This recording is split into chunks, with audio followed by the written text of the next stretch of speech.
Hey, Don, can you hear me? I can hear you. Can you get the man in the white hat? Yes, can you get the man in the white hat to tell us how to pronounce his name? Birchie, I think. It's Bob. He's Bob. When they're done with their photo op.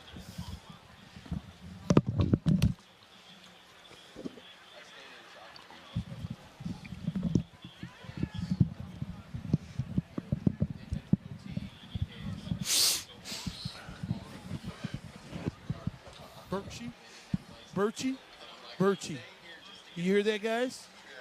Birchie. Birchie. Thanks, Bob. Did you guys hear that up there? It's Birchie. Yep, I got you. Yep. I just wanted to make sure I got it right first reference in case his wife's watching. Not often they're on TV either. I mean, it's. You guys copy that? I got you, sir. Thank you. Big 10-4. 10-4. Oh, attitudes here.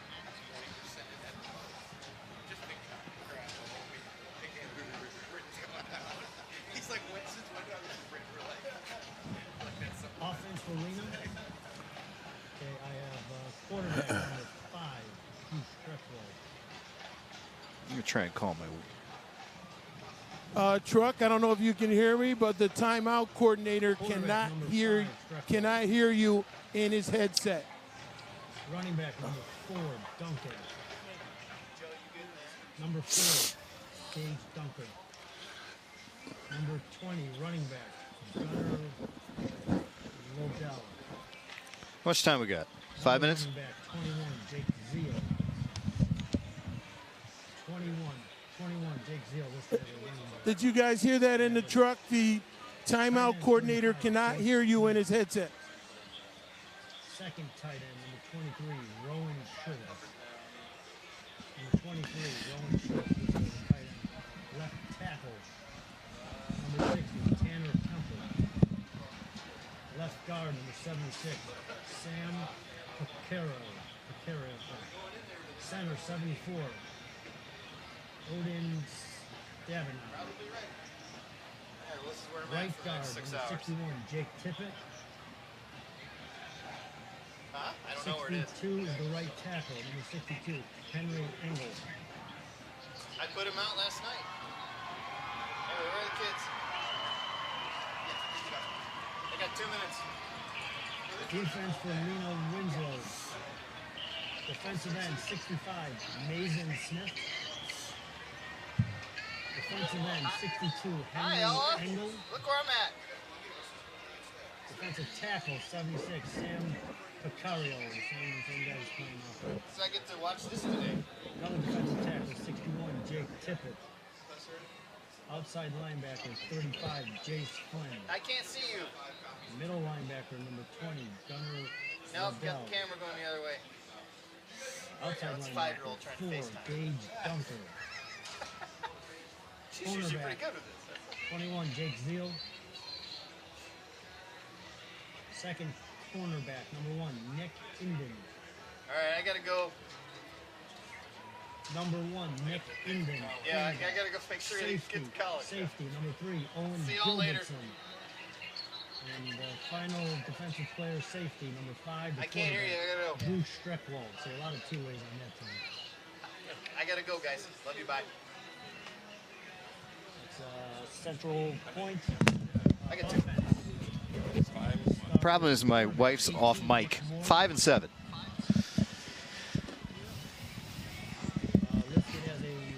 They don't care about sports at all. What, boys, girls? 2 girls. Yeah. That's what I had, 2 girls. Could care less about sports. Left wing, running back 5, Gavin Graves. Tight end 82, Josh Alford. Right tackle 72, Robert Gooding. Right guard number 58, Wes Cook. 5 minutes, thank you. The center is 54, Owen Roth. Left guard 55, Reese Wilkie. Left tackle 76, Cole Pratt. Number 76, left tackle, Cole Pratt. Tight end, 82, Josh Alford.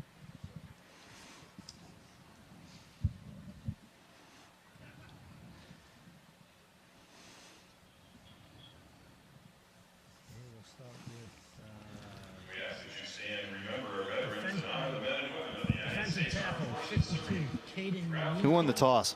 with this moment of silence.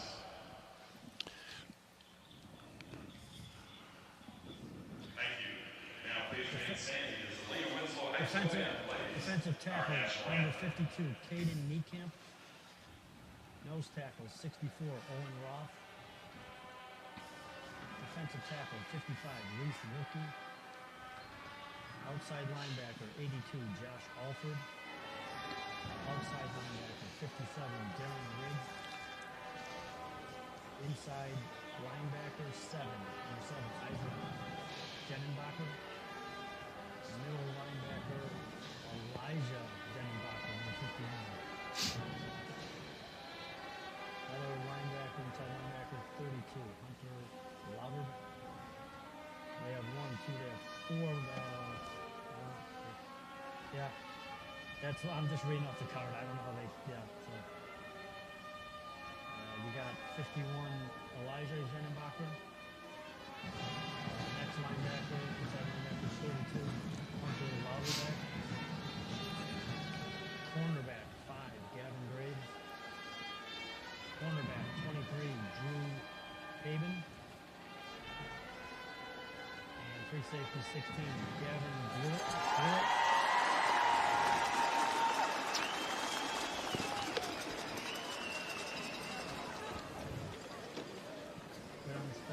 Started.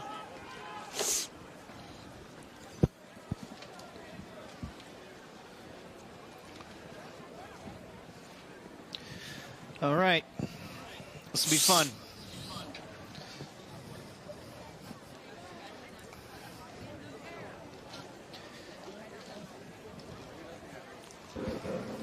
Okay.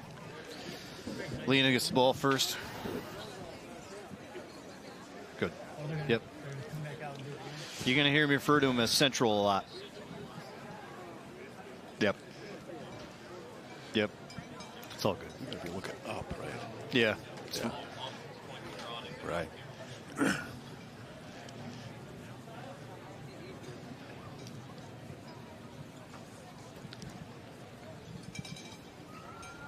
Yeah, go ahead, Joe.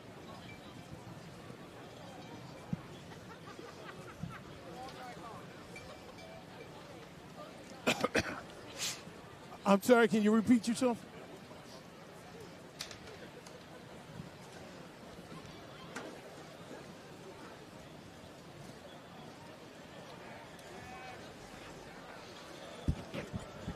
Okay. You guys still hear me in your headsets? I can.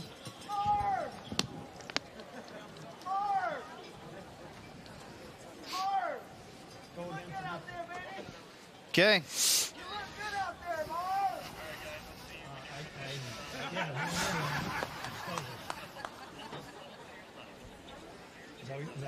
Both of us?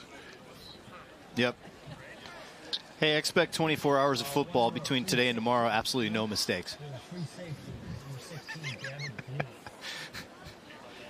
It's a monster. Hang in there, guys. All right? Guys are going to be great.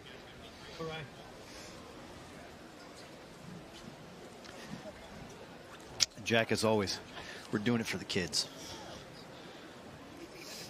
That's what my wife tells me all the time. Well, yeah.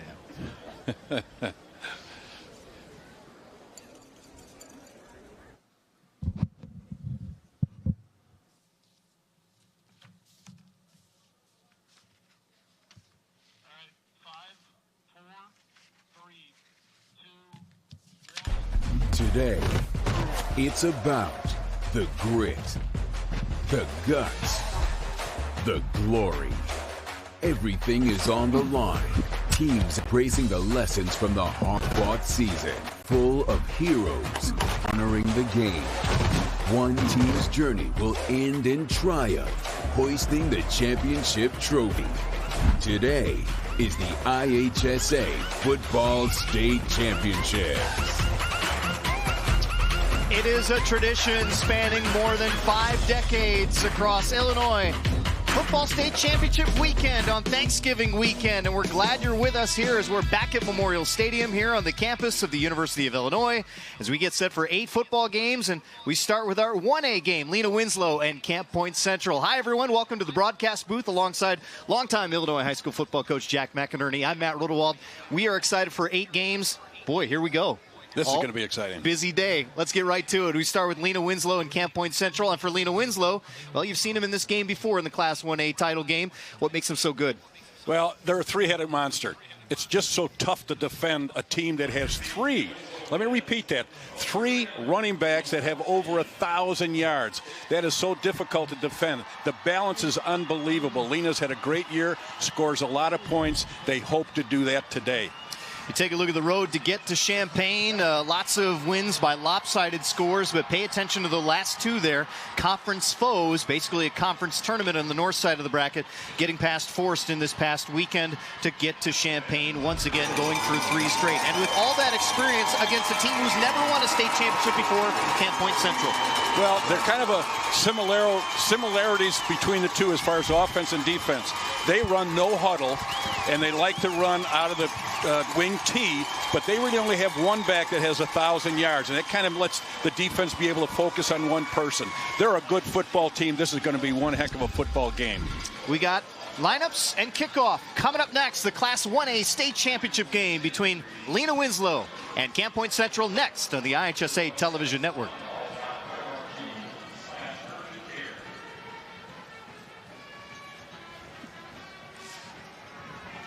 Thank you. The IHSA Football State Championships are being brought to you in part by Country Financial, proud partner of the IHSA, and by LiUNA. Start your career in construction at liunacareers.org. I couldn't ask for a better agent, for a better company in a disaster where you have no idea where to start. I learned that there's not a given in life. It takes a team. There's people that are going to watch out for us and they care. It's been pretty stressful. Once we saw Lori and got our plan, it's like a huge weight lifted.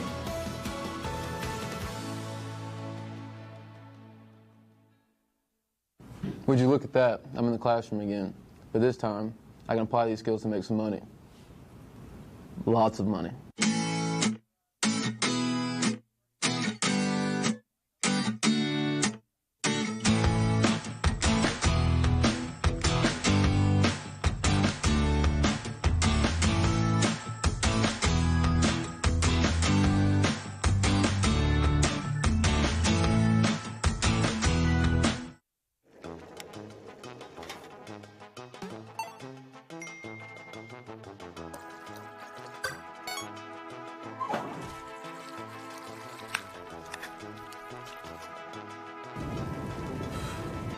Family dinner with kids, not easy. You know what is easy? OSF On-Call Urgent Care. Get treatment for minor illnesses and injuries in person or connect 24/7 online. OSF On-Call Urgent Care.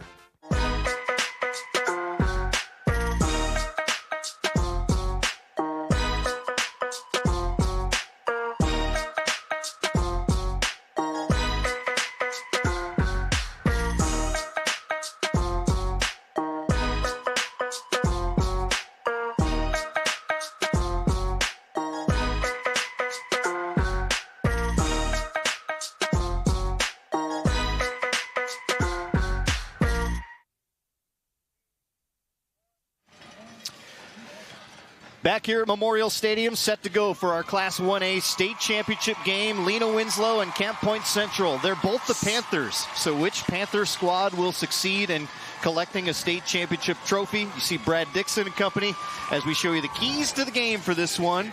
Jack, for the vicious triangle, the 3-headed monster, and obviously Camp Point Central's trying to stop all that. Well, there's so many similarities between these two teams. During the week of practice, they didn't have to worry about things on the scout team. They just did their own thing and just said, well, they've got different personnel. And for Lena Winslow, obviously Rick Aaron and company, they've been here before.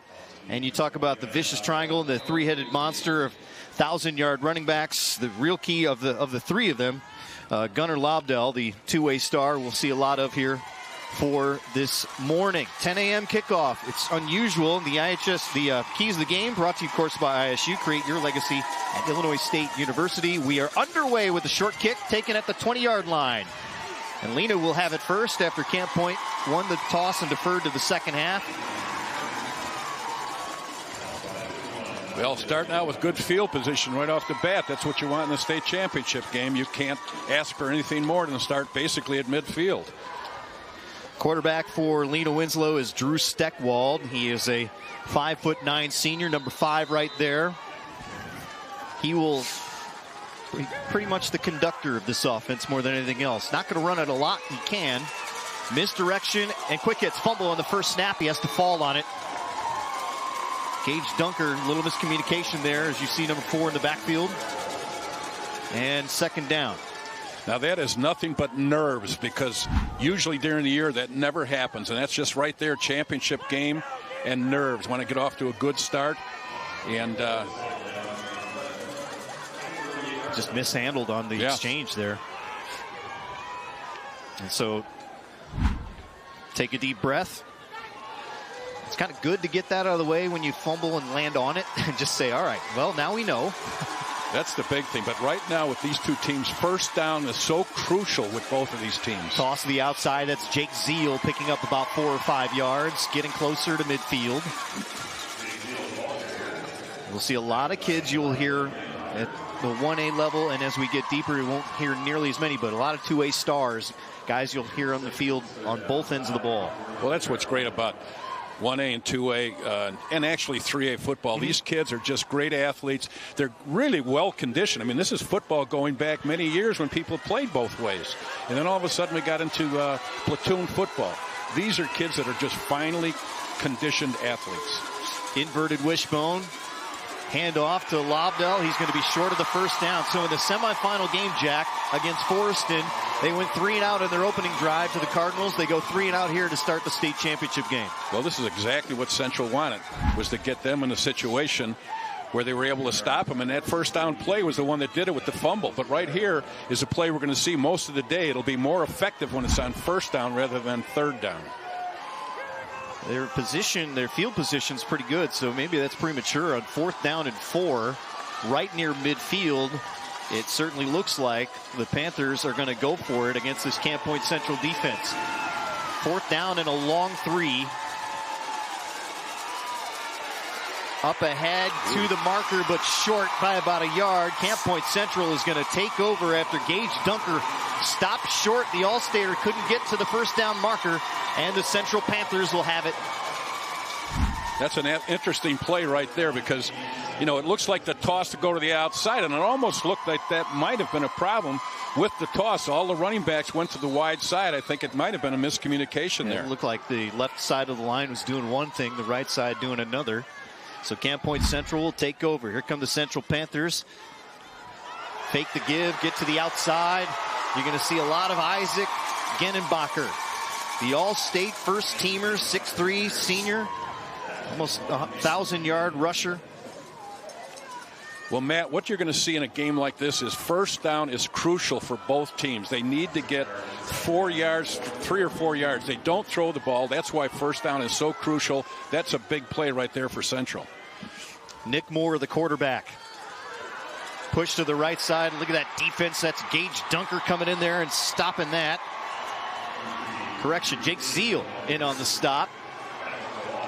And so a long 3rd down setup coming for Central. Well, Zeal's a starter from last year's team with Lena, so he's a veteran, and you've got to have 2 corners that come up and tackle. Now, when you're playing teams like this, they don't throw the ball much. So those defensive backs are almost like linebackers. They've got to be good tacklers in the open field. 3 guys back on defense from that 2021 state championship team a year ago, 4 on the offense. So about 6 or 7 players that go both ways from a year ago that had experience up at Northern Illinois in the state championship game there. This is 3rd down and 9. They'll throw. Moore fumble as he's hit as he tried to set up to throw. And who has it? And not much of a discussion. It looks like Central's going to recover it and hold on with 4th down coming up. Well, first possession is always a tough thing for both teams when you're in a state championship game. And right here, they want to throw the ball, but you can see the backside pressure. Just a great job right there. And all of a sudden, the scrum, it looks like the last biscuit at a buffet dinner. Zeal coming in to make the hit. And lining up in punt formation. Nick Moore will do the punting. He's only had to do this 4 times all year. That's hard to believe in 13. Now they're going to fake it. Over the middle, he has a man just out of his range. That would have been a 1st down and a lot more. And Lena Winslow survives that to Josh Alford, who was open in the middle of the field. Pulling out all the stops. There's no tomorrow when it's a state championship game. And we'll see what Lena does with it when they come back. Timeout on the field. The fake punt trickeration in the brunch hour here at Memorial Stadium. We'll be back. Black Friday is here at Menards, and we've got the perfect present for your loved ones. With something for Dad, Mom, and the kids. Everyone in the family will get what they want, even your furry friends. Enjoy the season and the savings. Deck out the tree and stuff your stockings with these great gifts at amazing prices. Hurry in and save big money. These deals won't last long. Doors open at 6 a.m. on Black Friday. Save big money at Menards. There are more than 20,000 ways to experience Illinois State. Hey, what's up? You ready to go to class? What kind of Redbird will you be? Hi.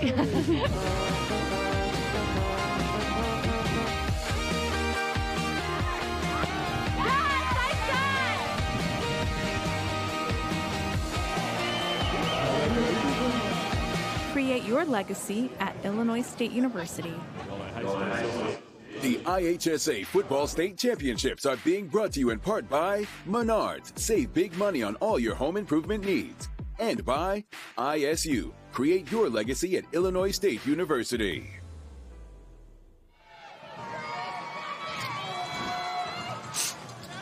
Empty possessions for Camp Point Central and for Lena Winslow in their first drives. Camp Point Central, an opportunity missed here. Boy, this is big time on 4th down. He's wide open. Certainly would have been a 1st down, and who knows, it could have been a touchdown. They're doing the rugby style formation on the punt. And Nick Moore saw an opportunity, tried to fake it. So Lena will take over, and a big gainer on 1st down. That's Jake Seal trying to get to the corner at the 20-yard line, and he'll be dragged out of bounds. Genenbacher. And a big pickup for Lena Winslow. So they survived the fake punt, and they turn it to excellent field position on their second drive of the game for 32 yards. Well, you can see right now it's a little counter, and he just breaks it back. That both the guard and the tackle pull. He's cutting back against the grain. Kind of shows you the kind of speed he has. But this is what they've done all year long. They run the misdirection. They have great balance, and that's why they've got 3 players that have over 1,000 yards. Go Wishbone. Here up the middle and a little leaning to the right is Dunker, getting inside the 10, and that's a pickup of at least 6. And Lewin in business to start this one here in Champaign. Anytime, Matt, that you have 3 players that have over 1,000 yards, you know, that's great for them. It's good publicity, but you've got to give a lot of credit to that offensive line. Now, if you've got 1 player that has 1,000 yards, okay, he might be a great athlete. But when you have 3 players that have over 1,000 yards, that offensive line is outstanding. Keep an eye on 62 Henry Engel, the All-Stater and right tackle.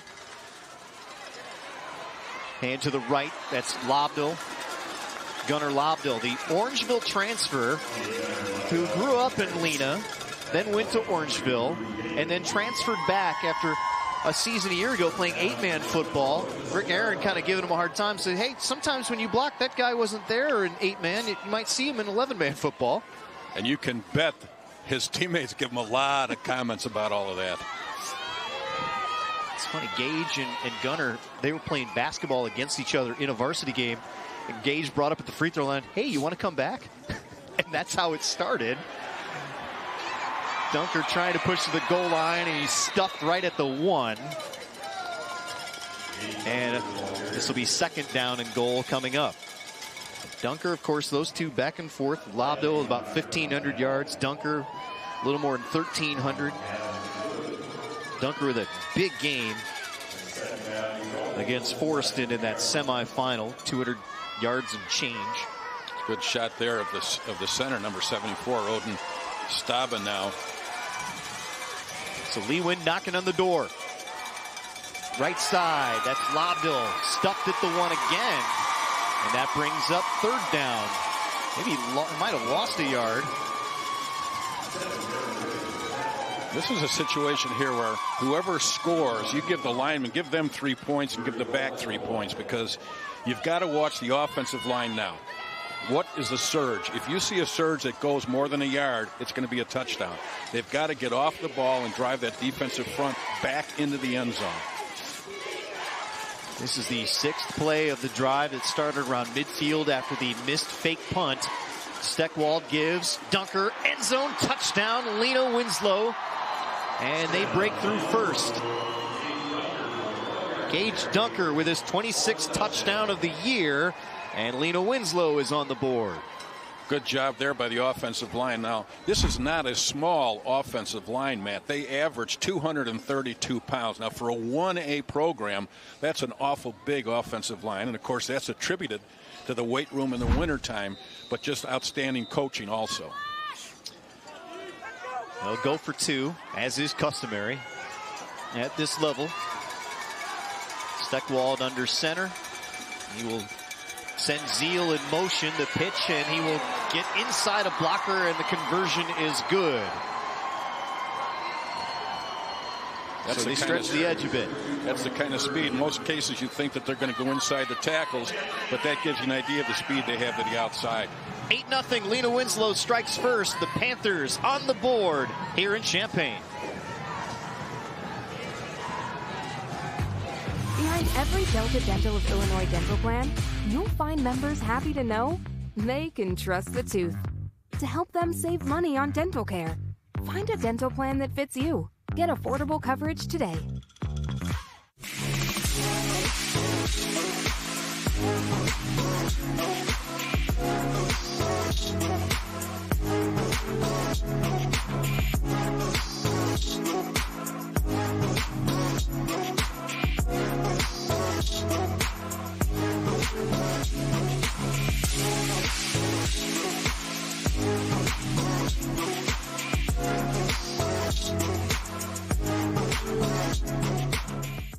Behind every Delta Dental of Illinois dental plan, you'll find people smiling because they know they can trust the tooth to protect and take care of their smiles. Find a dental plan that fits you. Get dental. It's essential.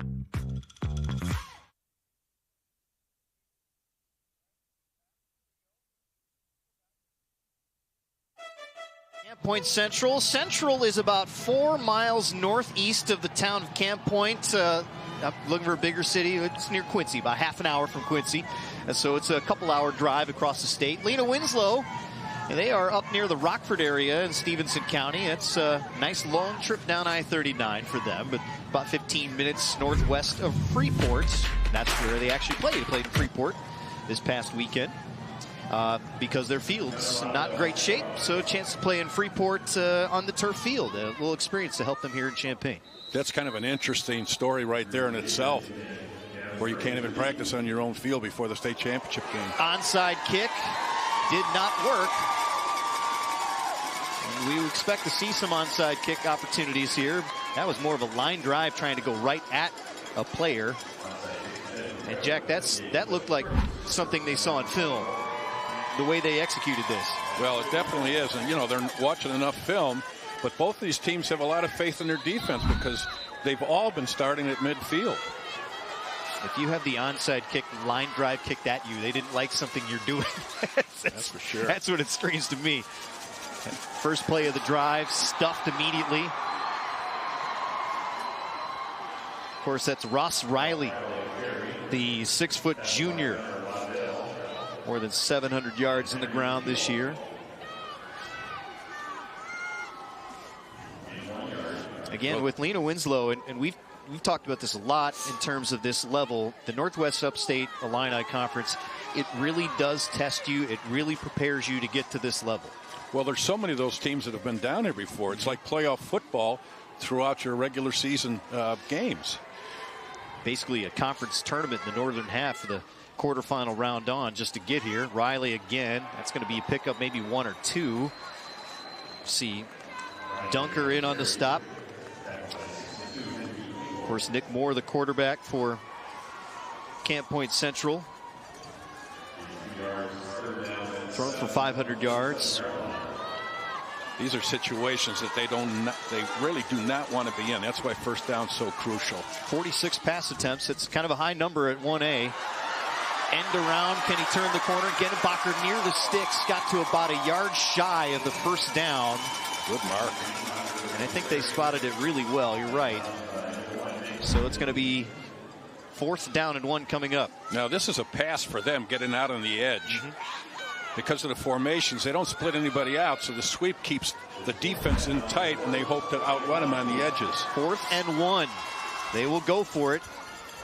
Gennebacher was in motion for a minute. Hoping the defense jumps offside with that quick movement. Moore looks in as they reset the play call. Gennebacher serves as the lead blocker for Riley. First down. That's going to be a pickup of at least 6. That's their first down of the morning. And it comes with less than 4 minutes to go in the opening quarter. This is a good job by the offensive line. They like to block down and double team. And that, of course, does a good job of movement by the offensive line. And he's able to pick up that first down. So from the 34. Wingback set. The give ahead. And that's Connor Griffin, the 5'9" junior. And he picks up a couple. A lot of the focus is going to be on Gennebacher, but clearly they're going to need some help to try and alleviate some of his workload. Well, there's no doubt about that, Matt. And the thing is that when you're scouting somebody and you know that they're almost one-dimensional, you want to take that person away and force them to use some other people.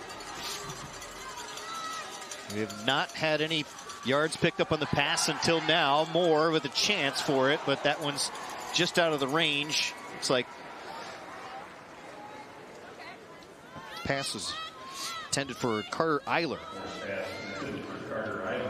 Now that's an unusual play for Central, because during the year they really only threw the ball about 46 times throughout the entire year. And on the other hand, you know, Lena threw the ball like 17 times for the entire year. So these teams aren't really used to passing the ball. When you talk about run-pass balance, you know, when it's so run-heavy, down and distance matters. So when you pass and it doesn't work, you set yourself up for 3rd and 9. And so that's going to be quite the conversion here. They need to get to the 24-yard line. Moore will throw again. And was it taken away? It was. Intercepted. Gage Dunker with the pick. He tried to squeeze it in to Eiler, and Dunker jumped the route. When you have two teams like this, Matt, most of the scenario is we want to throw when we want to throw, not when we have to, because they're just not used to being in situations where they have 3rd and long, 2nd and long. That's not how they operate. First down's so crucial that they want to be able to run for those first downs, not to have to throw for them. Dunker's 2nd interception of the year, the first turnover of the day. And Zeal take a couple of yards on first down. Well, Zeal is another two-way player. And again, it's hard to believe when you see the legs on these kids. What I mean by that is how fresh they are, even though they're playing both ways. And that's a condition. It's great credit to the coaches and to the athletes for being so dedicated, keeping themselves in great condition. Well, when you add the multi-sport aspect of, 3-sport athletes or 2-sport athletes, you're always in great shape. Here's the push to the right side, and not much there for Lobdell. And Lobdell in 8-man football ended up with a good 2,400 yards, but yards might be tough to come by today. Well, that was just a good counter that they ran there. You saw the left tackle, Pecoraro, pulling number 76. They like to do misdirection, but they like to do it with somebody leading up, whether it be a lineman or a back. And that's their power football mode. 3 seniors and 2 juniors on this Lewin line. On 3rd down and 5. To the outside, Zeal. First down, a little more. They'll get out to the 43-yard line, and they'll move the chains. Now, in that particular play, I thought it was really interesting. You saw a big offensive tackle, Tanner Kempel, 6'2", 220, out in front of the pitch man, and he almost looked like he was a running back. Let's watch him right here on the outside, coming to your right side. A big offensive lineman making that block on the corner. When you can get linemen to pull and be able to get out in front of your backs, you've got some very versatile linemen. And Gavin Bewitt on the stop in the 2nd level. They go up ahead, and here's Dunker again. He's free inside central territory, getting to the 41. Nice long pickup of 16 yards. And another first down. Starting to get chunks of yards now for Lewin. Well, there's Pecoraro, number 76, pulling and kicking out. And this is what they do. That offensive line is awful good, and that's what leads to having 3 backs with over 1,000 yards. Get about 6 yards a carry now. So from the 41, here's Lobdell. Cuts inside, looking for an avenue. And even plays where there's nowhere really to go, he's going to get 3 or 4 right now. Well, just to give you an idea of what they do during the year, they average 343 yards running the football. That's about a 9-point average because they run it about 36 times in a ball game.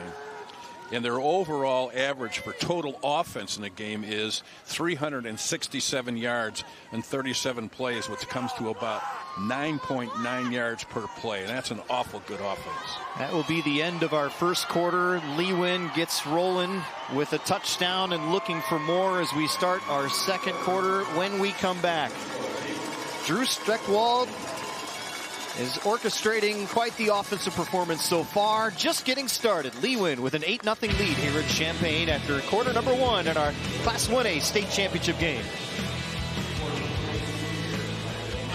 What rhymes with great? Participate. Where does greatness start? Here, in the classroom. On the stage. In the pool. On the field. Where will your greatness take you?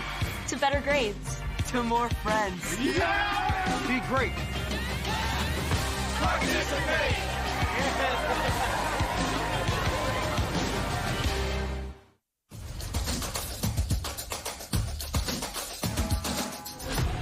They got the start they wanted. Their defense played well.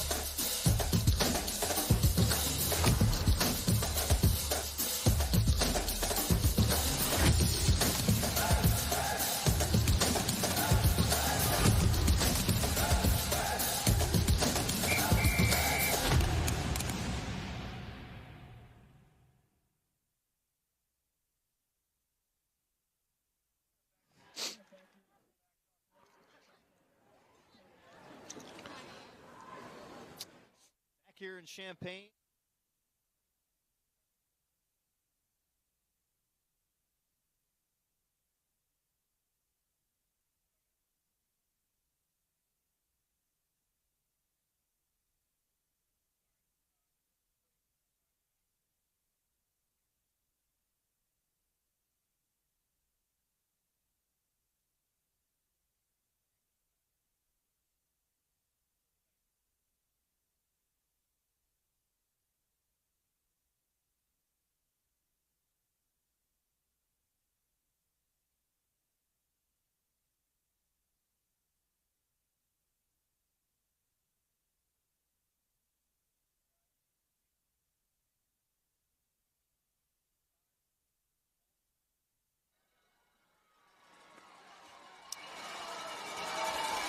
We're in Champaign at Memorial Stadium. Matt Rodewald and Jack McInerney with you. And let's send it down to the third member of our broadcast crew and say hello to Don Johnson. Don?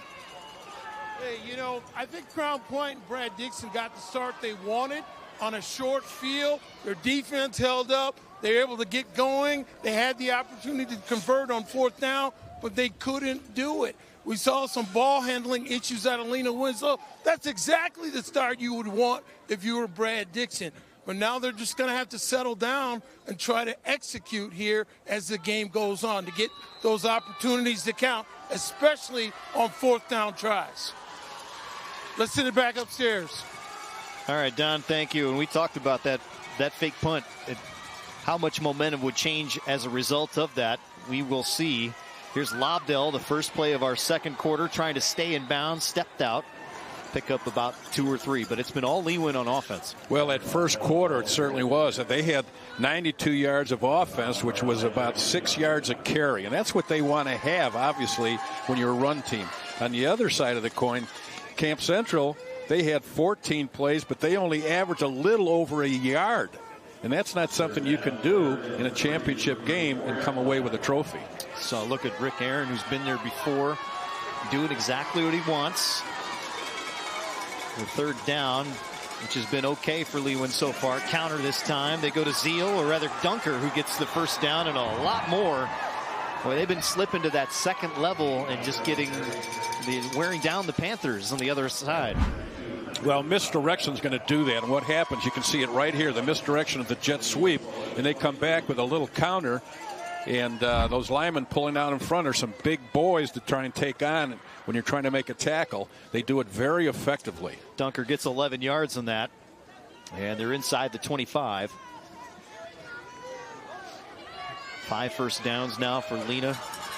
Central's had the ball twice. They've only got 1 first down out of that. Here's Dunker again. Big hole in the right side. Inside the 20 now. And you see that pile moving. And that's running behind on that right side of the line behind Jake Tippett, the right guard, number 61, and the right tackle, Henry Engel, an all-state player, plays both ways, started last year for him, and he's also an all-academic player, which to me is amazing, because when you get these kids that spend so much time involved in athletics, and they can also spend a lot of time with their books, that's a fantastic athlete. Valedictorian, neither one of us were. Just the opposite. No, just the opposite, for sure. I was the cellatorian. It's like the Mr. Irrelevant of academics, right? Yes. Last one picked. No gain there, maybe a yard. Everybody in my class was thrilled because my GPA brought them all up higher. It's a low bar for everyone, yes. Right? Yeah. 3rd down and 3 coming up. And they've started to grind out some long drives. This is the 10th play of the drive. Well, excuse me, when you have a team like this that runs the football with such versatility, these are the kind of situations you want to be in continually. Rowan Schultz is spread out wide. 2 backs in the backfield. They pitch it to the left side this time. And close to the marker. Try to get Zeal out on the edge. And they will measure. We're not. The other thing is, you already see a score of 8, so extra points or a kicking game is almost a non-factor. So that also changes 3rd down. As opposed to 3rd and 5, you have to pick it up. Maybe it's making it more manageable. Watch again. Well, here's a good job here. The defensive end coming to the outside. You saw him try to outrun the offensive lineman to force that ball to be turned up inside, because that play is designed to get outside on the edge, but they pick up the first down anyway. Good job by the offensive lineman getting out in front, and a good job by the running back to pick up that first down. By about a half a football. And so fresh set of downs at the 13. Steckwald running back in. Now this is again a situation where you have 3 outstanding backs, and you have that versatility of the counters and the double wings, as you'll see here, coming in either direction. They put Lobdell in motion, and they pitch it to Dunker. Big hole inside the 5. Can he stay on his feet? He cannot. But he gets taken down inside the 5-yard line. Elijah Genenbacher, the young sophomore who is the star of this defense. And it's a first down. Now this is designed here. You can see where they went in motion right there, and what they wanted to do there was to pull the linebacker out of the middle with the motion, and then they ran that toss, which again forces people to think it's going outside, and he cuts it up inside for a nice gain. Well-designed football play. So the 12th play of the drive from the 3. Steckwald will give Dunker to the right side and in the end zone for the touchdown.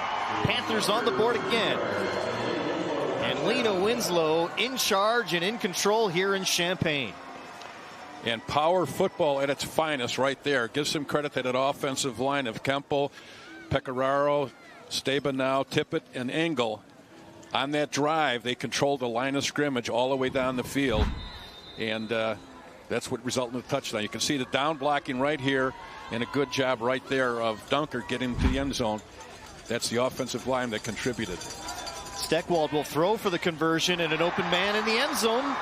And they convert it. That's Rowan Schultz with the catch. The 6'2 senior picks up a pair of points. And it's 16-0. Lena Winslow behind Gage Dunker's 2 touchdowns to cap a 12-play drive that lasted 5.5 minutes. Take a timeout and come back here at Memorial Stadium.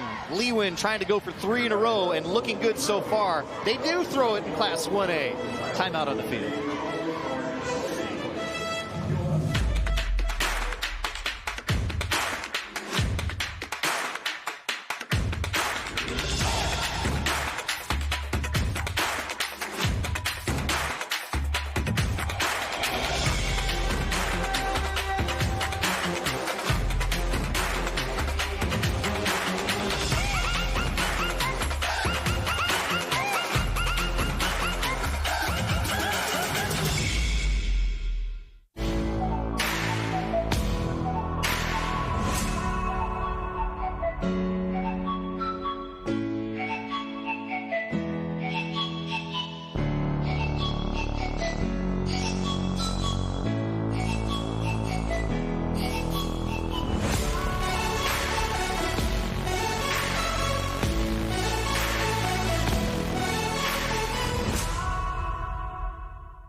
Rick Aaron and company feeling good after Lena Winslow punched it in for their second touchdown of the morning. Matt Rodewald, Jack McInerney, so glad you're with us here in Champaign at Memorial Stadium.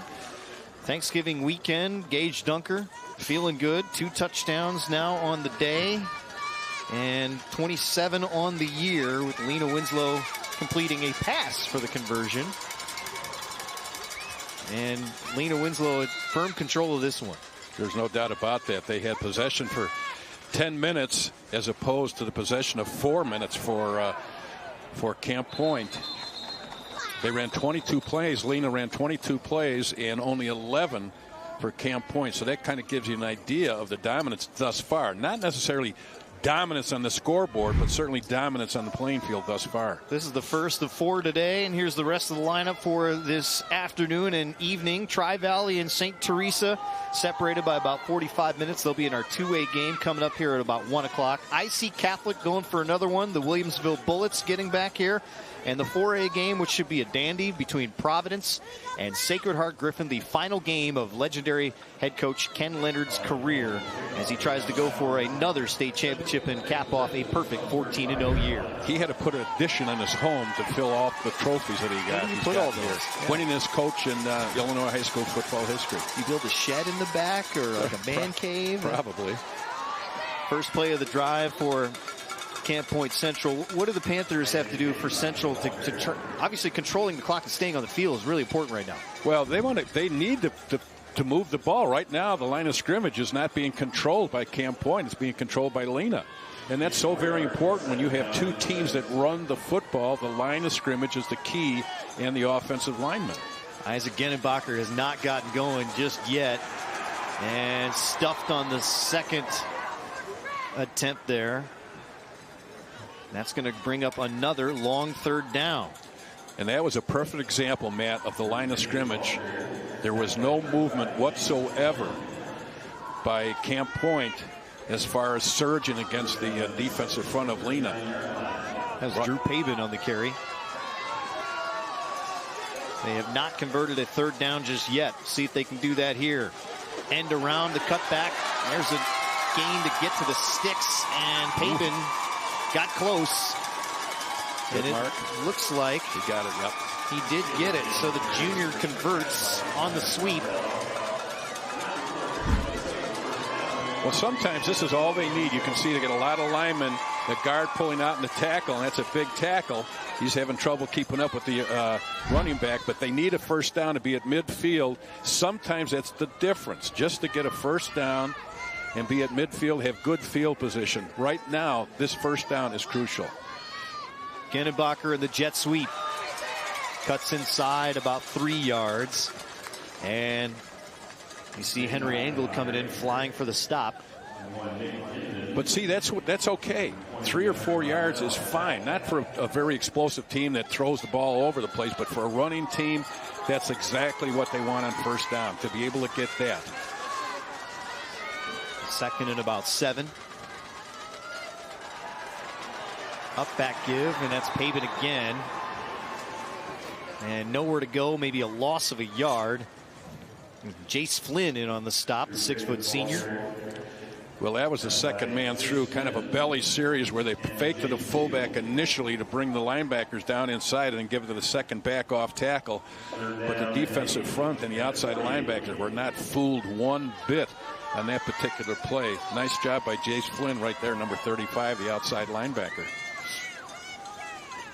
You don't want to, you talked about the fact that you don't want to throw when you're forced to as opposed to when you want to. In another situation, we might see that. Moore will play action, look over the middle. He has Gennebacher. Catch. He reached over the top of Owen Gilbertson to pull that in, and a first down.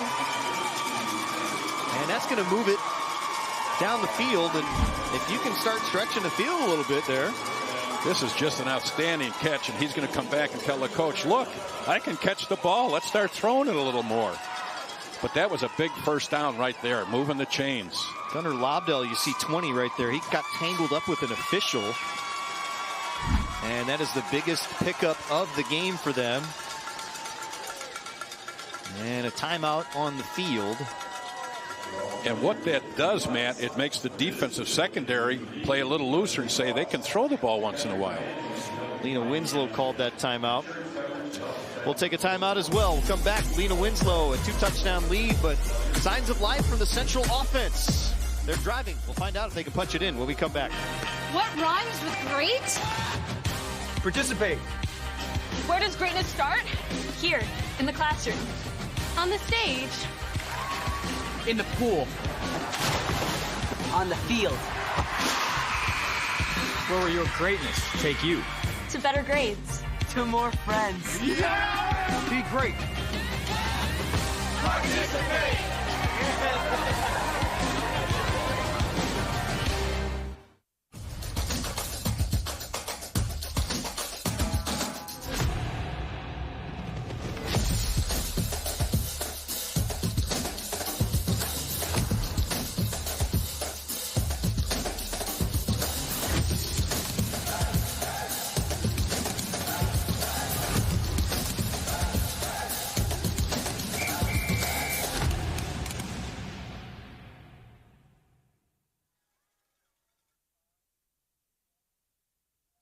From the days of the one-room.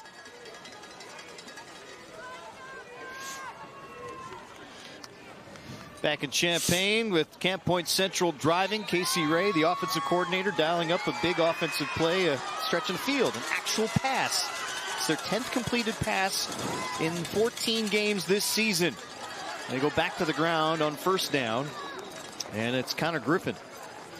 But that's where the running attack goes. You see this with a lot of teams at the 1A level where you're going to run. You're going to find those one little spot here or there to throw it. And you're going to get a big gain out of it because of the lack of expectation on it. Well, not only that, the defensive back consider themselves to be linebackers when they're going up against a team that runs the ball continually.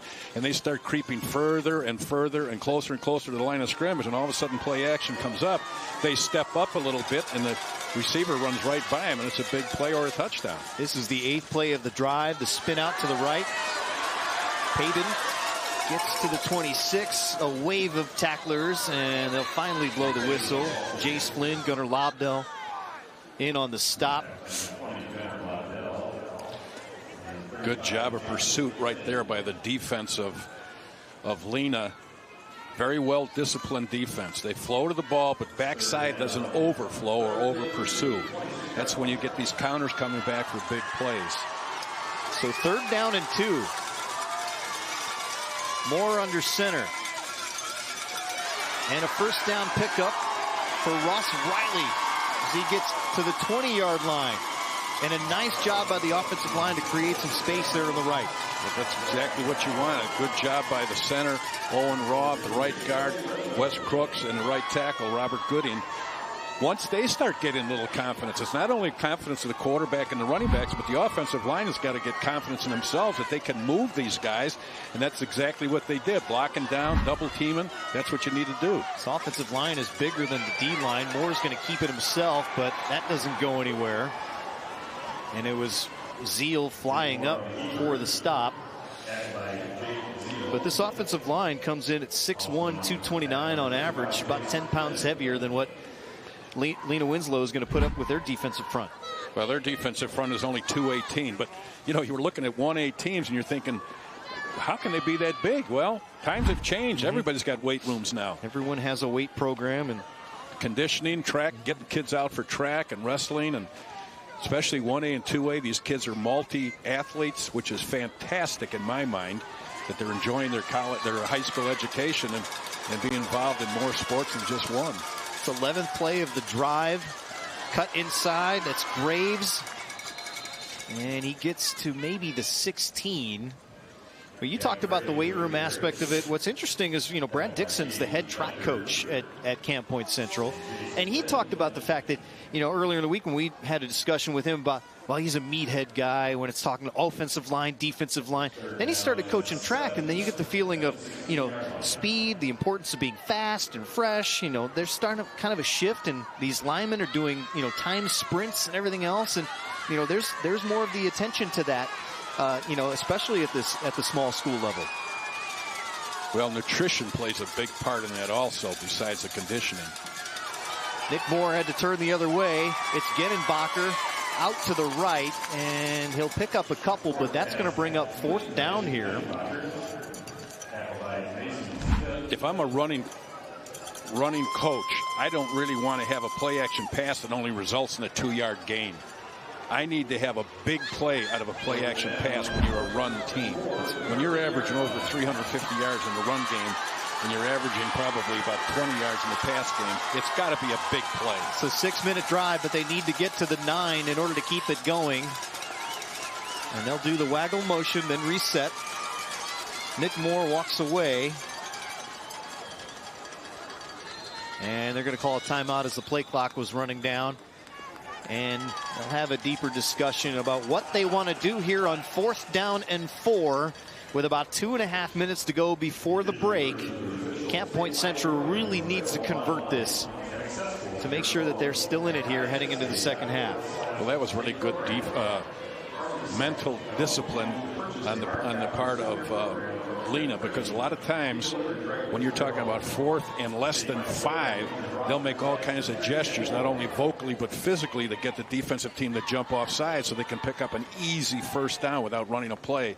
But that shows you how well coached and well disciplined they are when they don't jump off after something like that. Let's send it downstairs and check in with Don Johnson.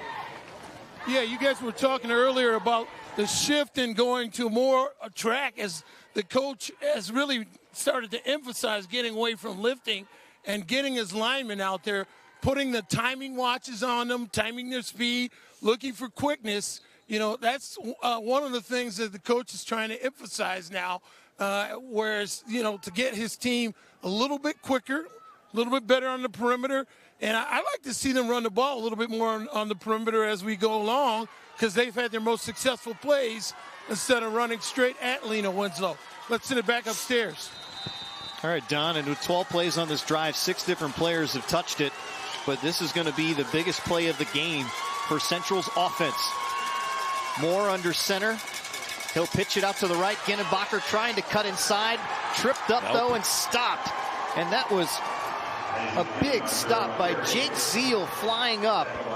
And they'll turn it over on downs. Lee Win will take over.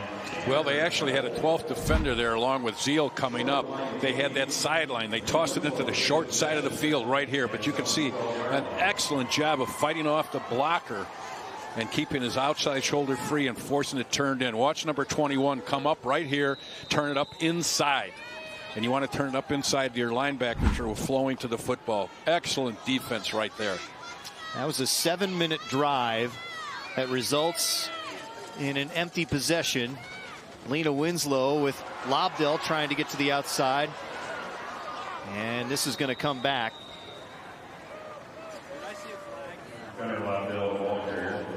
So with 2 timeouts and a long field to go, we'll see. It's got to be a hold on the outside anytime you're getting on a sweep.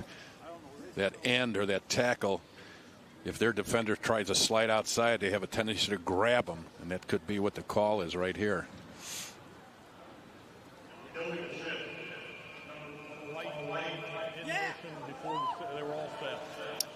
That's Bob Bershey, our official, the referee for this crew. The linesman, by the way, Danny Rodden, Marvelin Dampier, the umpire, Stephen Jones, the line judge, and Roger Dudley, the back judge of the Decatur area group, running this crew. We get some great officials down here at all the state championship games on this weekend. And, of course, that's something we're always looking for is more people getting involved and becoming officials. Younger players, if their career is over in college, you know, get involved in officiating. That keeps you part of the game. And of course, we're starting to hurt for officials now. Some conferences actually are starting to play games on Thursdays. Saw that a lot this year. Because they're short of officials on the weekend. So those of you out there that want to become officials or stay involved, sign up. Cut back in a big lane inside. He nearly got out of a shoestring tackle. Lobdell ends up getting out to the 20-yard line.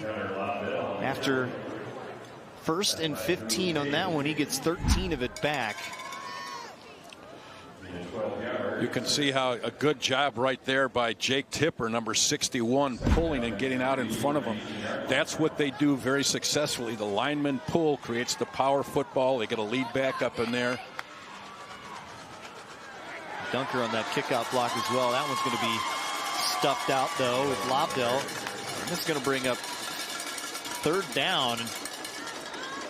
And Brad Dixon's going to use a timeout here with 2 of them to go to try and see if he can get his defense off the field. And it is amazing, Matt, to look at that clock and look at the time. We're almost done with the first half. We got 1 minute and 20 seconds left. And this is what happens when you have teams that throw the ball once or twice a game. And I'm talking about both combined throwing it once or twice a game. It doesn't matter what level it is. It's just a joy to see 2 running teams and to see that clock winding for a lot of fans these days. And Lena hasn't thrown a pass just yet. So based on their running game and that offensive line, really they don't need to. And a key, of course, is they've done extremely well on 1st down. Last year when they won the state championship, when they were able to take out Carrollton, about 452 yards rushing and nothing passing. 0 for 1. They didn't have to. They certainly did not. And we see that more often than not. But this one here should be interesting to see which play calls dialed up on 3rd down and 4 with 1 timeout left. If Lewin's not going to pick up the 1st down, you'd want them to force Central to use that timeout. Pitch out to the right. Dunker will get the 1st down, and that's their 5th 3rd down conversion of this first half. Well, when he runs those plays to the outside, that's kind of telling me at one point that they don't think that they control the interior of the line of scrimmage right off the bat. So they're trying to get outside, use some of the speed that they have to get away from that very tough defensive front. Going to pick up the tempo a little bit.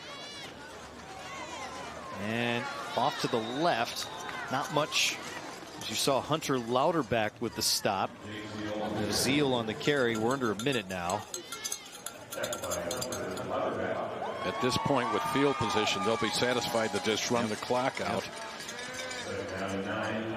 There's really not a lot of adjustments they're going to have to make in the locker room, but The team that's going to have to make a few adjustments will be Central. Dunker to the outside. He will not stay in bounds. And so he gets out to the 30. This is something the coaches are saying, what are you doing? Run out of bounds. Let's keep that clock going. 6 yards, third down and 3 at 31.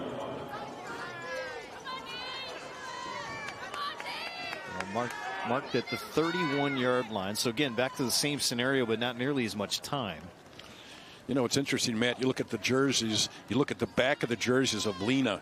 Many cases, when you see writing on the back of their shirts, it's usually the names of the players. But you can see on the back of theirs, it says Lee Win.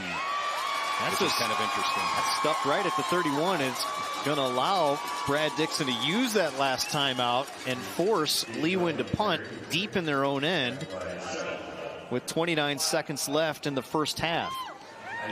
Somebody somebody tuning in is looking at that and they're saying, God, it's a big, huge family tree. But those are not the names of the players. It sounds like a terrible dad joke more than anything else. Hey, look, they're all the same last name. Lena Winslow, Lee Win. That's the common verbiage up there in Stevenson County, the northwestern part of Illinois. Every year it seems as if schools have to come up with a slogan, whether they want to or not.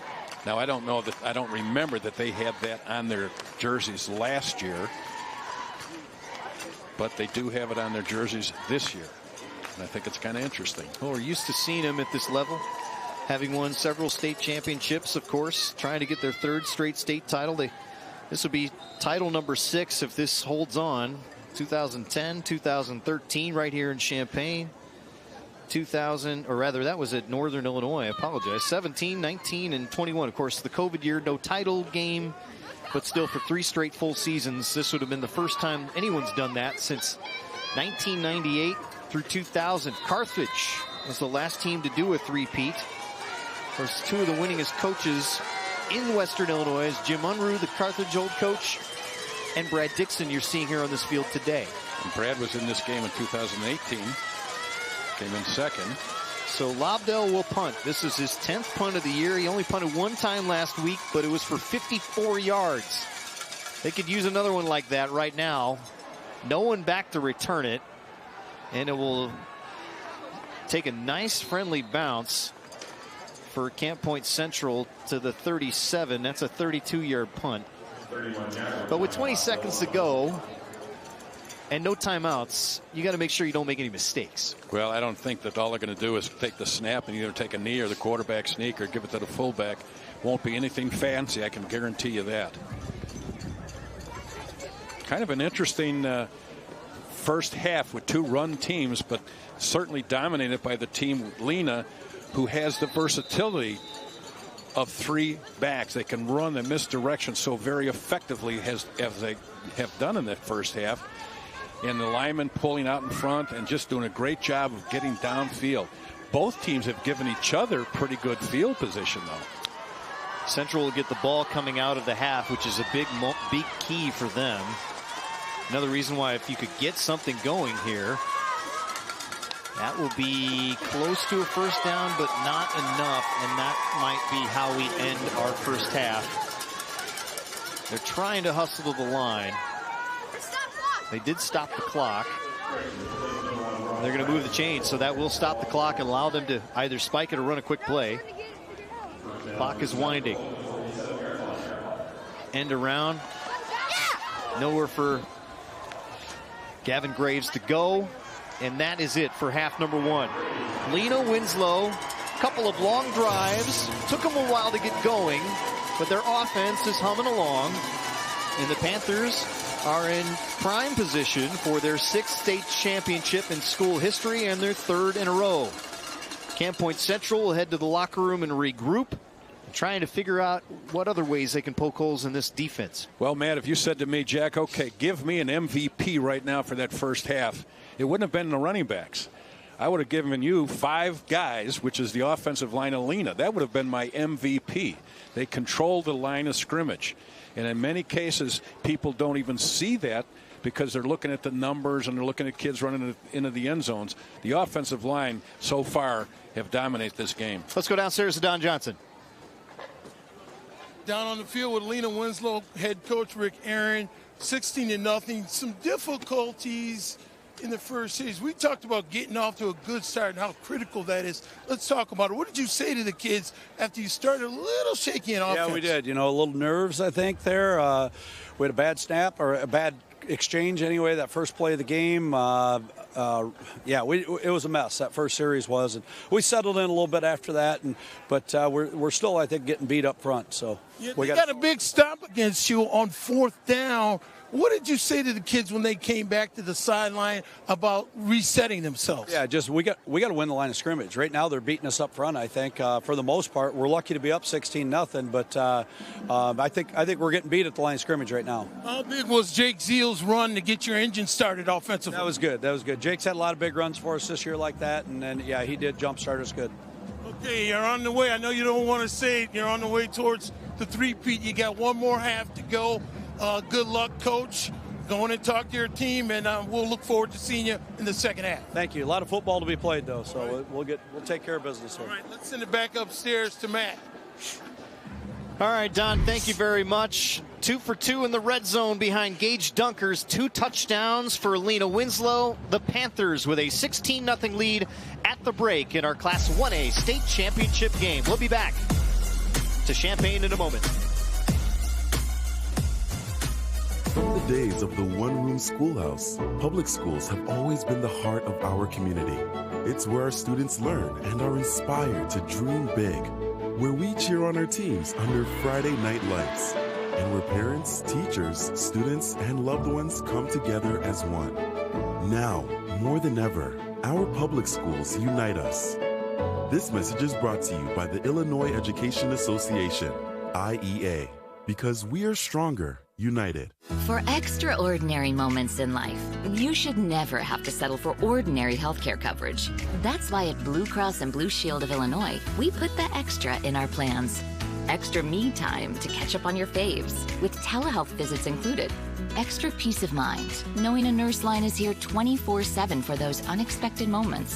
Visit us at bcbsilextra.com to enroll. Because extraordinary coverage should come with extraordinary extras. How do you predict the future? You create it. You build a foundation, pave a path forward, soak up the journey, and turn experiences into something life-changing. At Illinois State University, we deliver on what every college should promise you: the opportunity and tools to write your legacy every day. The rest is up to you. What will you create? Create your legacy at Illinois State University. Black Friday is here at Menards, and we've got the perfect present for your loved ones. With something for Dad, Mom, and the kids. Everyone in the family will get what they want, even your furry friends. Enjoy the season and the savings. Deck out the tree and stuff your stockings with these great gifts at amazing prices. Hurry in and save big money. These deals won't last long. Doors open at 6 a.m. on Black Friday. Save big money at Menards. The IHSA, committed to keeping student athletes safe. Through educational initiatives and national partnerships, we're going the distance to develop safer protocols for our teams.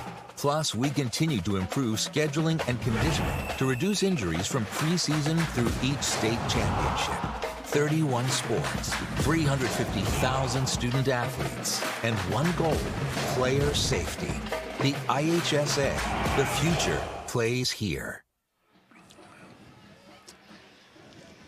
Behind a pair of touchdowns from Gage Dunker, it is Lena Winslow with a 16-0 lead at the half here at Memorial Stadium in Champaign in our Class 1A state championship game here at Memorial Stadium. Matt Rodewald, Jack McInerney here at halftime. You know, it's classic because you talk about the fact that the offensive line, the line play is really good. We talked to Rick Aaron. He says, line play is terrible. This is not going very well. Well, you know what's going to be interesting? After the ball game, he's going to tell those offensive linemen, what a great game you guys played. But he certainly is not going to tell them that at halftime because he wants them to continually to be dominant in the second half. To be fair, we saw some good things from Camp Point Central, though, in that first half. They didn't quite punch in the end zone, but a couple good things to go on. Well, absolutely. I think that they need to continue to run the football. They showed that they could do that right here at the end of the first half, and I think that's something they're going to make the adjustment to and come back to in the second half. Let's send it down to our studio as we check in with Mark Kruger and Don Johnson. Guys, take it away. All right, Matt Rodewald, thank you so very much. Hope everybody had a very happy Thanksgiving, perhaps nibbling on some leftover turkey, which isn't a bad thing right about now. But former Northwestern running back Don Johnson with me right now. And Don, as a former Division I running back, how impressed were you with Lena Winslow's running attack in that first half? Well, you know, they have a three-headed monster, 3 guys over 1,000 yards this season. So it's difficult to counter that when you're a defense. You can't sit in and lock in on the run. Now, in the second half, they're going to have to make some adjustments. In my impression, they're going to have to take some chances and come across to try to make some plays. You know, you got 8 men in the box. You bring them up. You be aggressive. You try to make some plays happen. Let's take a look at the first half highlights. First of all, with a little bit over 5 minutes to go in the first quarter, you see Gage Dunker running it out from 2 yards out, his 26th touchdown of the year. The pitch to Jake Zeal, the 2-point conversion is good, 8-0 in favor of Lena Winslow. Then they can get some defense as well. The same guy, Gage Dunker with a pick, his second pick of the season. 8-0 Lena Winslow at the end of one. Then it is Gage Dunker. Well, there's the 2-point conversion to Rowan Schultz after Gage Dunker's second touchdown of the first half. So 2-point conversions are good. 16-0 Lena Winslow at the half. So, Don, let me ask you about Central and what adjustments do they need to make heading into the second half? Well, I think Central's got to come up, and I said play tough in the box. They know that this is not a team that throws the football a lot, right? So they're out of their comfort zone when they have to throw the football. So that make them one-dimensional, but you have to be aggressive. You can't lay back and let them run plays at you. 16-0, Lena Winslow leading it here at the break. We need to take a timeout. Back with more from Memorial Stadium on the IHSA Television Network.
Welcome back to Memorial Stadium on the campus of the University of Illinois. We are at halftime of the 1A state championship game. Both undefeated teams, Lena Winslow, the Panthers, Camp Point Central, the Panthers as well. Lena Winslow leading it here at the break by a score of 16-0.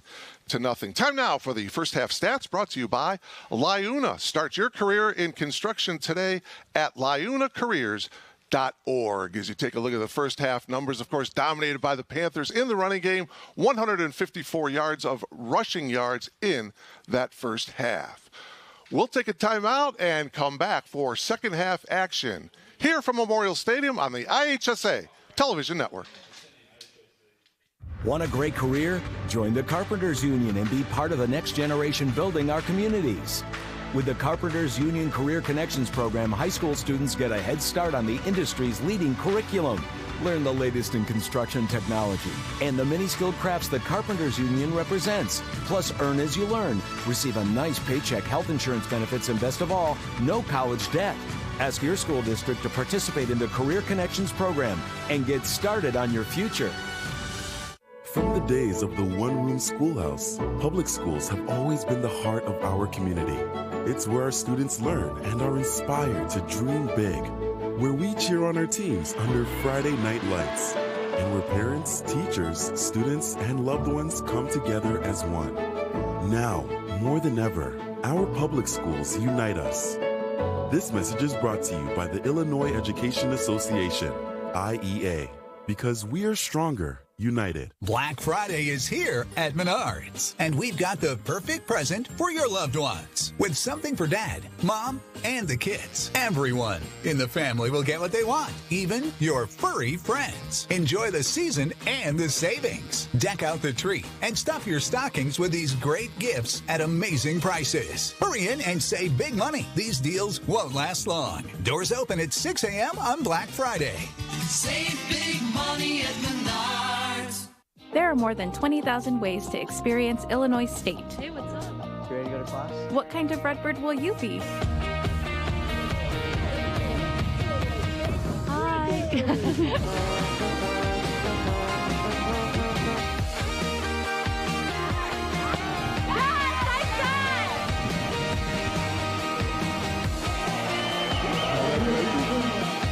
Create your legacy at Illinois State University.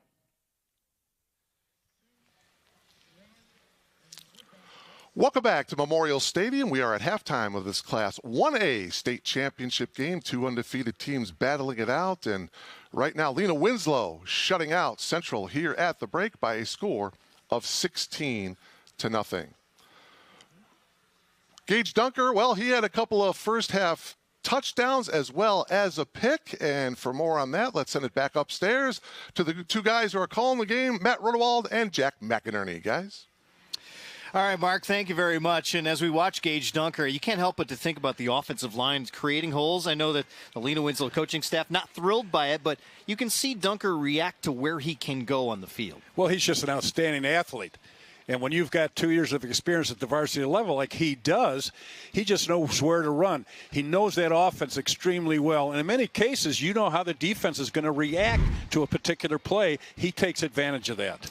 One reason why it's still 16-0 and not much further out is because Camp Point Central's done a nice job in tackling on the field. Make sure that those gains are not big ones, not huge chunk plays. Yeah, there's 6 yards or so, but they're not 16. Well, we talked about this before. Whenever you go against teams that run the ball as well as these two teams do, you've got to have strong tacklers. And both of these teams do a great job.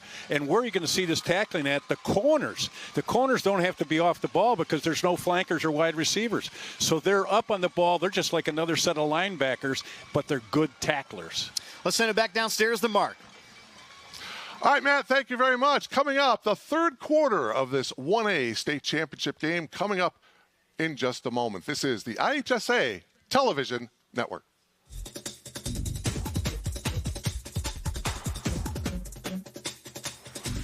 Want a great career? Join the Carpenters Union and be part of the next generation building our communities. With the Carpenters Union Career Connections program, high school students get a head start on the industry's leading curriculum. Learn the latest in construction technology and the many skilled crafts the Carpenters Union represents. Plus, earn as you learn. Receive a nice paycheck, health insurance benefits, and best of all, no college debt. Ask your school district to participate in the Career Connections program and get started on your future. From the days of the one-room schoolhouse, public schools have always been the heart of our community. It's where our students learn and are inspired to dream big, where we cheer on our teams under Friday night lights, and where parents, teachers, students, and loved ones come together as one. Now, more than ever, our public schools unite us. This message is brought to you by the Illinois Education Association, IEA, because we are stronger, united. This is the great state, where you'll find hearts bigger, beating truer, and always wide open. Country miles with never-ending pride, virtues and values, and colors that run deep. At Blue Cross and Blue Shield of Illinois, we were born and raised in the land of Lincoln. And like you, we'll always be here, standing for all. Blue Cross and Blue Shield, nationwide strong, Illinois born. Getting set to start the second half here in Champaign. 16-0 is our score, with Lena Winslow trying to get its third straight state championship, trying to finish off another perfect season at 14-0. Matt Rodewald, Jack McInerney with you here in the booth. Point Central will have the ball coming out. Without being over dramatic, Jack, it was Central having the ball and looking okay at times on offense. How important is this first drive coming out of the gate? Well, it's going to be real important because they have to make sure on first down they make a big play, because they have not done that thus far. Let's check in downstairs with Don Johnson. Don? Don Johnson down on the field with Coach Brad Dixon. You're down 16-0. What message did you send to your players about what you need to do priority-wise in the second half? Yeah, I mean, we got to finish drives. We didn't finish drives in the first half. Got down there in the red zone. We could have punched it in and then got the ball out of half. And then defensively, we've been but not broke too much. Obviously, we can't let them score again in the second half. We want to get back in this game. What do you health-wise as far as your team in the second half? So everybody, I know there's a couple of players that might have had some outs. Yeah, I mean, we're healthy with what we came into the game with. We're missing one two-way lineman today that got hurt last week, but he tried to go in the first quarter and he couldn't do it. But we're healthy as we can be. We know going into this game the war was going to be waged in the box today. Anything that you can do, any wrinkles, because I know neither one of you throw the ball that much, but we know it's a war in the box. Yeah, it is. We just got to get off the ball a little better. We got to execute our assignments, keep trying to mix it up. Defensively, keep mixing our fronts up a little bit, keep them guessing. Okay, good luck in the second half, Coach. Thank you. All right, let's send it back upstairs. All right, Don, thank you very much. Finished drives, that's something that he wants to see, and it made a lot of sense here as we see him get ready to go for quarter number 3. Well, you know, there's no doubt about that. But when you see two running teams like this, first down, which I talk about all the time, and I know I'm redundant about it, but it's so crucial for both these teams to do well on first down. To give you an example in the first half of this, Central actually was 3 of 7 on first down. Okay, and they only had 26 total yards on first down. On the other hand, Lena had 5 of 7 first downs, and they had 101 yards on first down for their total of 154, so they got most of them on first down. And that's why they've been so effective all year long running the football. Down and distance at this level when you're not throwing the ball, making it manageable on second and third down. Rick Aaron's been able to do it well. Point Central will get it coming out here, going right to left. And, of course, as we've gone through those starters, he noted one starter that tried to go and could not. And the kickoff taken back to the 24-yard line. Didn't give you a chance to get you the starting lineups. Of course, they're presented by OSF. And as we start the second half, you see Gavin Graves and company, and we want to make sure we get names on screens. That's the most important thing with state championship, Jack, saying as many names as possible on television. Well, high school kids, they're going to have these memories for the next 50 years. Every Thanksgiving, right after the turkey is eaten and put away, they're going to go to television and put this on the tape, and everybody's going to sit around and watch it. Talked about the offensive line there. Owen Roth, the honorable mention All-Stater. And we go to Genenbacher. First carry, pickup of 2 or 3 yards.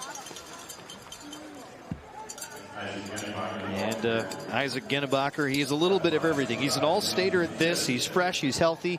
He's 6'3". He can dunk a basketball. Multi-sport athlete. He is your all-American kid, so to speak. Well, he's a guy that's really going to have to come ahead in this second half. They really didn't give the ball to him much in the first half. Look at that pile pushing away all the way out to the 32-yard line. Defensive starters for Lena Winslow. Just to remind you who's on the field for this Panther squad. Mason Smith, we mentioned Henry Engel ad nauseum. Of course, Jake Tippett, the defensive tackle. 5'10", 204-pound senior. 48 tackles on the year. And you see big old 74 Stabenow there. Defensive backfield, Drew Steckwald, the quarterback, and the safety. Trying to cut the corner on 3rd down, and Gennebacher cannot get to the 1st down marker. So 3 plays for Central on this opening drive out of the half, and they may have no choice but to punt.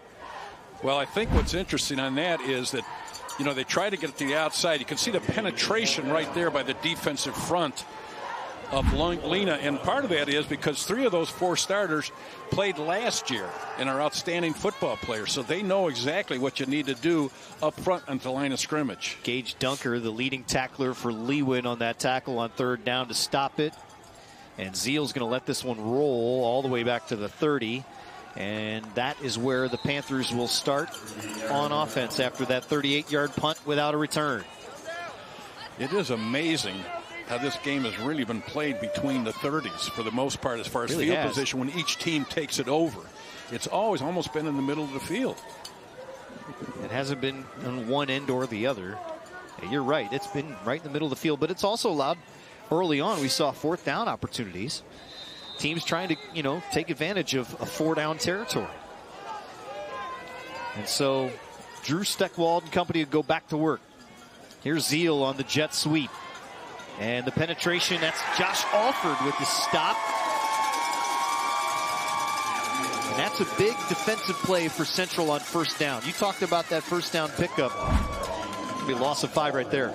Absolutely, because now they're going to have to, they don't want to be behind the chains on 2nd and 3rd down. They want to have only about 4 yards to go with 2 downs to get those 4. Now it's a different story. Now they're, you know, they're looking at 2nd and about 15. That's not what a team wants to do that never throws the football. It's Gennebacher flying up there as well. And so this will move it back to the 26-yard line. They need to get all the way to the 40. So 2nd and 14. Counter to the right. That's Dunker, who picks up maybe 1 or 2. And a little juice from the Central sideline after 2 good plays on defense. And the thing is that they like and are very successful, Lena, running counters and traps. And what happens when you run against a team defensively that likes to run those things, defensive discipline is crucial. You've got to stay home on the backside because that counter is going to come back to you eventually. And if you go with the first fake, you're going to be out of position. They've been 5 of 7 on 3rd down, but can they pick up all this yardage? They will not. Lobdell swarmed and stopped. Gennebacher finishes it off. But it was Caden Niekamp. You see him there. That is a freshman defensive lineman coming in, much heralded, making the big stop, loss of 6. Well, they're just selling out. They're saying, look, you're not going to beat us throwing the ball, so we're going to take away the run any way we can possibly. So they're bringing the kitchen sink coming after that run. So down the road here, eventually, Lena's going to have to go with the play action. A rare multi-punt game from Lena Winslow. This will be the 2nd time Lobdell stands back there at the 16. A very high snap, and he's going to have to keep it. Will he be able to get anywhere? Oh, he does end up kicking it. How about that play? That is just some intelligent football right there. And that's going to be marked down at the 35, and the cheers from the opposite side from Lena Winslow's sideline. That's a 44-yard punt after all that. What a great play. There's a lot of academic all-staters out there. This one is pretty smart, though. How about that? Rugby style, no, I'm going to keep it. Wait, I haven't crossed the line of scrimmage yet. Let me punt it. Escaping disaster, Lena with a 2-touchdown lead in Champaign.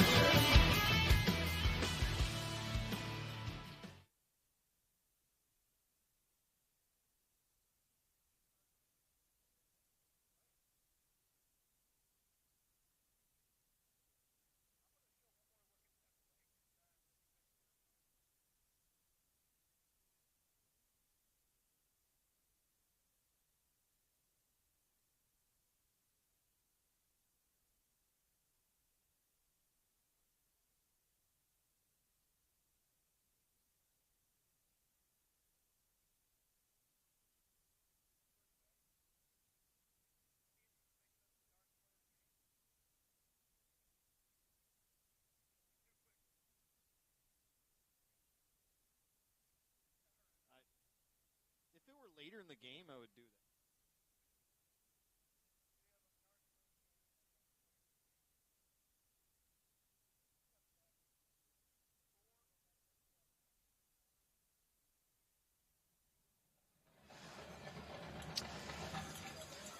(16-0) Lena Winslow, the lead here in this 1A state championship game. Jack, sometimes smart football players make smart football plays. This is just an outstanding athletic play right here. You can see a high snap, and he was a great enough athlete to catch it. Looks like he wants to run, but he's going to kick it. What a great job right here at getting them out of big trouble. And it ended up being a 44-yard punt. That was just an outstanding athletic play. And when you don't punt very often, the long snap on that punt also becomes a rarity, which tends to lead to snaps like that once in a while. Very good point, Matt. Those kids aren't used to snapping. I mean, they might have punted about 6 times all year. Genenbacher on the carry, his 8th of the day. But yardage tough to come by for this Camp Point Central offense. Yeah, if he tries to run and doesn't get it, that flips the field position a ton. Big hole there for Ross Riley as he was stopped and kept going. Got it out to midfield, and again, Camp Point Central starting to get their feet underneath them a little bit. 8-yard pickup. And that's the offensive line getting a little more confidence in himself. But they haven't gone to the fullback much. But you can see that quick hitter right to the left side here with the fullback. Does a nice job. A good surge by the left side of the offensive line there in Wilkie and Roth and Crooks. And that's a big play again for them to pick up a first down. That was Elijah Genenbacher also up on the line. He doesn't play an offense too much, but he was able to help open that hole.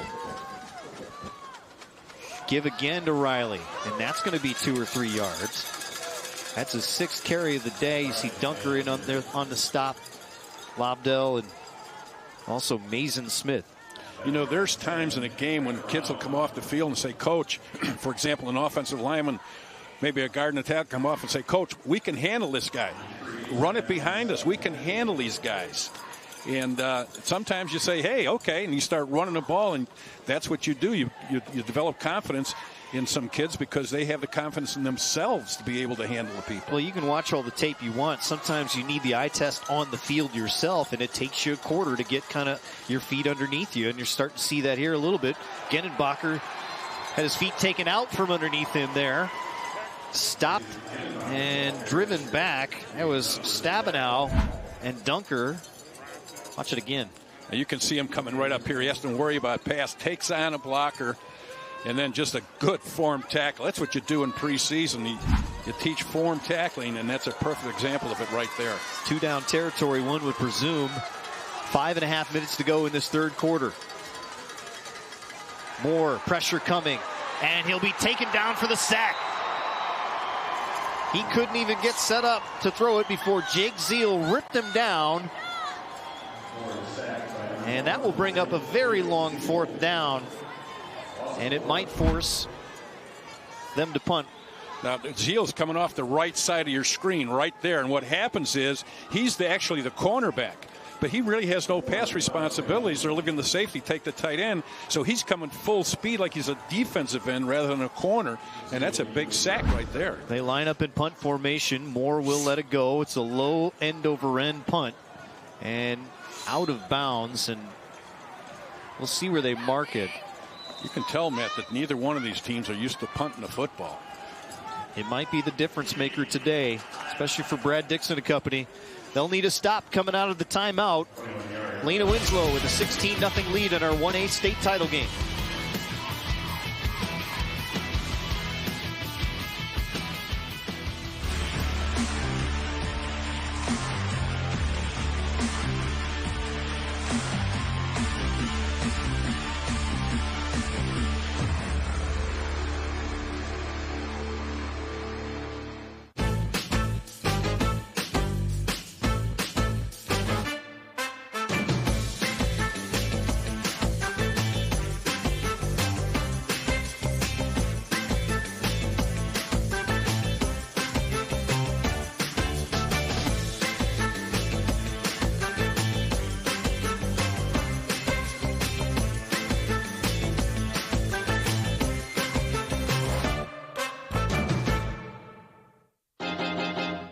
High school sports fans, relive your favorite moments. Just click the shopping cart below the video player to get your digital copy today.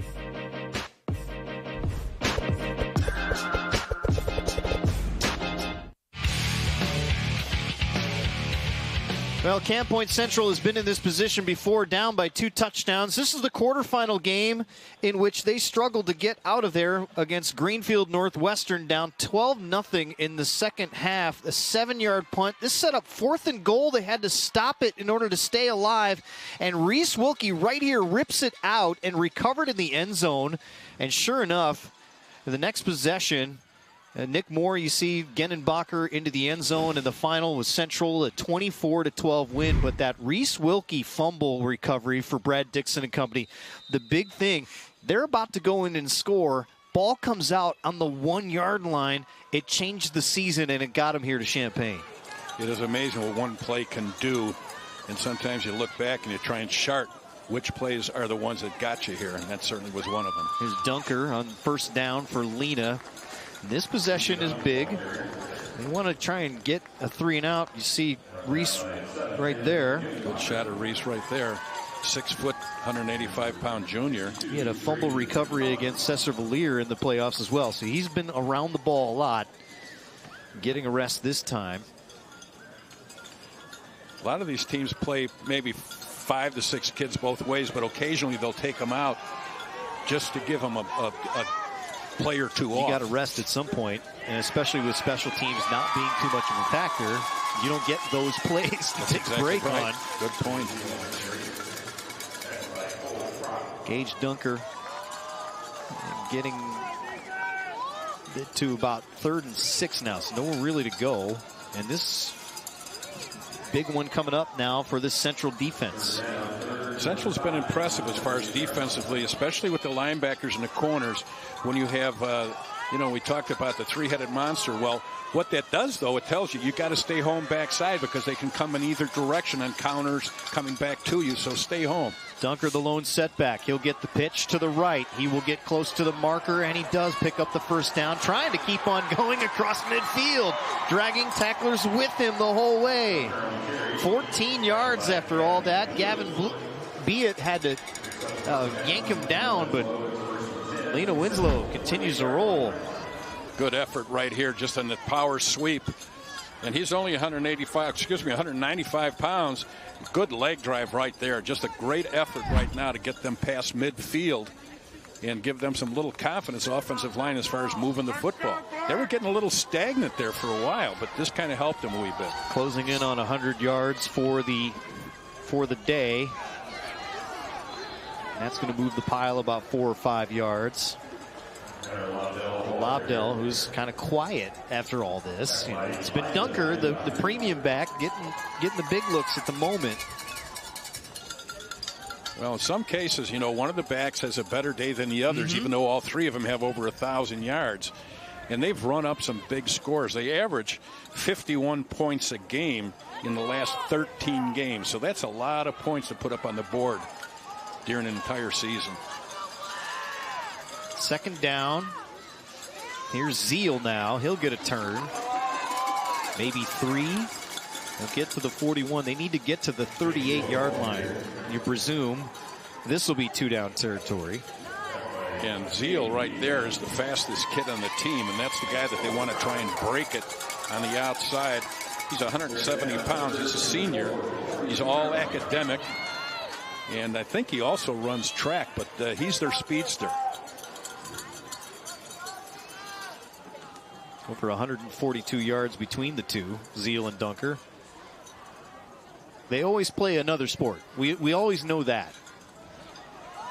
Dunker barreling over guys and finally stopped, but it's right at the sticks, and it'll probably be more than enough for the first down. And this is exactly the kind of drive that Lena Winslow wants to really seize control and put this thing away. Well, run the clock, move the chains. Take your time. I want to make sure that those guys on the chains might have to platoon. They're moving so much, and that's the thing that you want to do, especially with a run team. Now they're kind of getting in a groove. The offensive linemen get in a groove, not just the backs. The offensive linemen get in a routine also. They get in a rhythm.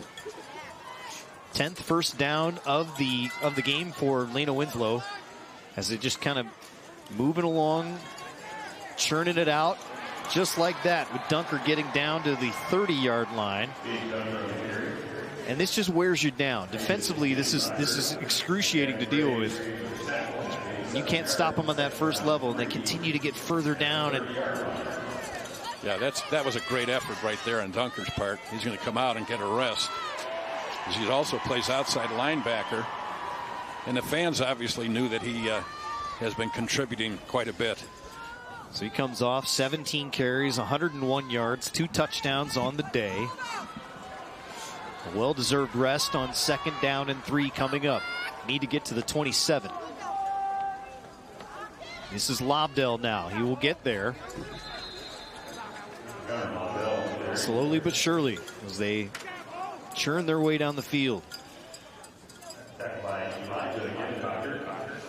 And again, you know, it's not so much the backs. You know, there's actually more wear and tear on linemen than there is on the running backs carrying the football. People say, well, you know, you're getting hit because you're carrying the football. Well, I'll tell you what, those linemen are getting whacked every single play big time. And clock winding down. They will wind it. Again, they're just going to run that clock out, but a good job on this drive by Lena Lyman, Kempo, Pecoraro, and Stabenow, and Tippett, and Engel done a great job up front in this drive. They will not run another play as we end the 3rd quarter. One more quarter to go for a three-peat for Rick Aaron and company. Lena Winslow in charge, in control, and driving to try and put it away. A 16-0 lead for the Panthers from Stevenson County. 4th quarter coming up from Champaign.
We'll have the 10th play of the drive coming up for Lena Winslow with a 16-0 lead here in quarter number 4 of our Class 1A state championship game. Let's send it downstairs to Don Johnson. Don? What you're seeing right now is the true definition of the ground and pound attack by Lena Winslow. But this is the time where Crown Point has to dig in defensively, and they're going to have to get big stops out of seniors like Cole Proctor, nose tackle, number 76. He's a senior. He provides a lot of senior leadership. He's the guy that gets the locker room organized, cleans up things, and now they need his senior leadership to get things turned around here in the 4th quarter. Don, this is one of those kind of moments where you you test yourself as a senior and as a captain, and this is what you work for, and can you come through this kind of adversity to get back in it? And Dunker will push for maybe 2 or 3.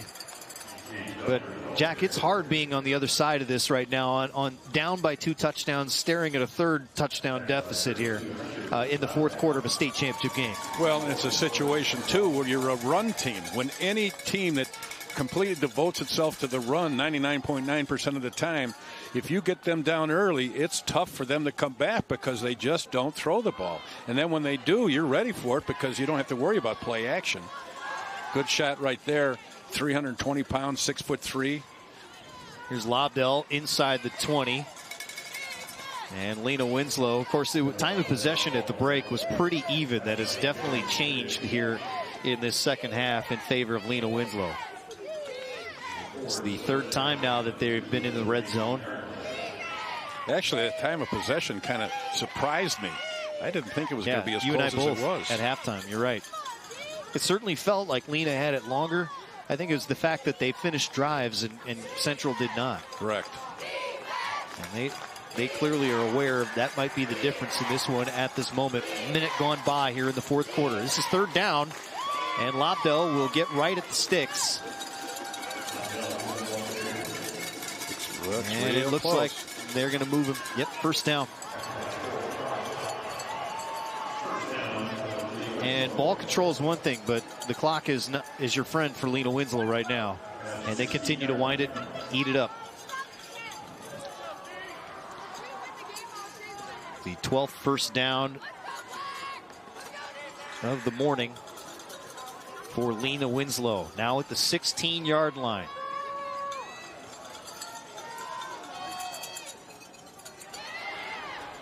Good tackle. And Zeal that got maybe 4 or 5 more. A good tackle, but the issue that you're seeing is that it's coming from the second level, not the first. It's coming from the second level. It's also 4 yards down the field. So that's a big difference. You can see him coming bottom of your screen right here. The corner comes up, makes a nice tackle, but the problem is that was first down, and it was a 4-yard gain. Exactly what Lena wants to do. You saw Lobdell with a blowback block there, blowing him off the ball a bit. 14th play of the drive. This defense has been out there a lot. Dunker right at the line of scrimmage, maybe 1 or 2. But again, that's going to bring up another 3rd down. And this drive is already eaten up 2.5 minutes of this 4th quarter. Well, you've got a big offensive line that averages 232 pounds. Now, that's really big for a 1A program to have an offensive line that's big. But both tackles are, one tackle's 220 pounds, that's Kemple, and the other tackle, Ingles, 255. And those are really the guys on the offensive line, besides the center, Odin Stannenball, who's 276. That's kind of the catalyst. Those are your bookend. They need to get to the 6. Pitch out to Dunker. Genenbacher couldn't hang on to him. And he slipped forward. Where are they going to mark it? Very specific mark here to watch. Well, Genenbacher had just enough penetration. Watch it again. Good job right here. You can see the penetration. Just can't hang on long enough. And this could be a chain. Nope, they're not going to measure it. It's close. They're going to measure. They won't measure it. It's about a half a length of football short. Maybe a football short. So 4th and inches. That was the first 3rd down they had not converted on this drive after doing it 3 straight times.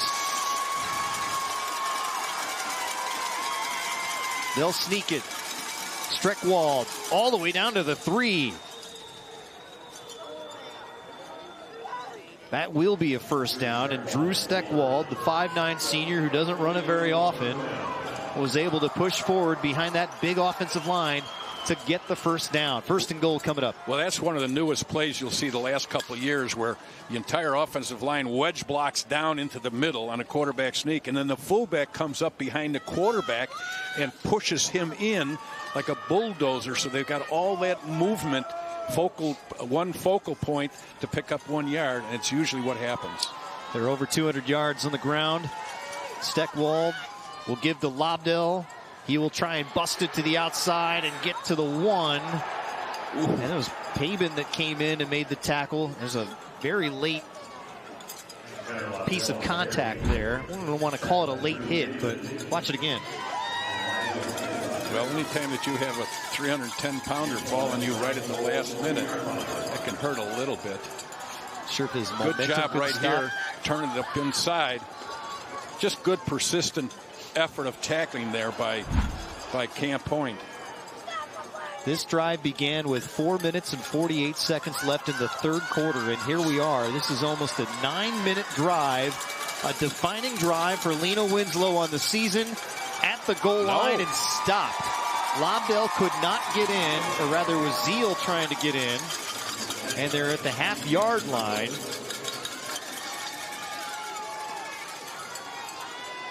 And this is an 18-play drive.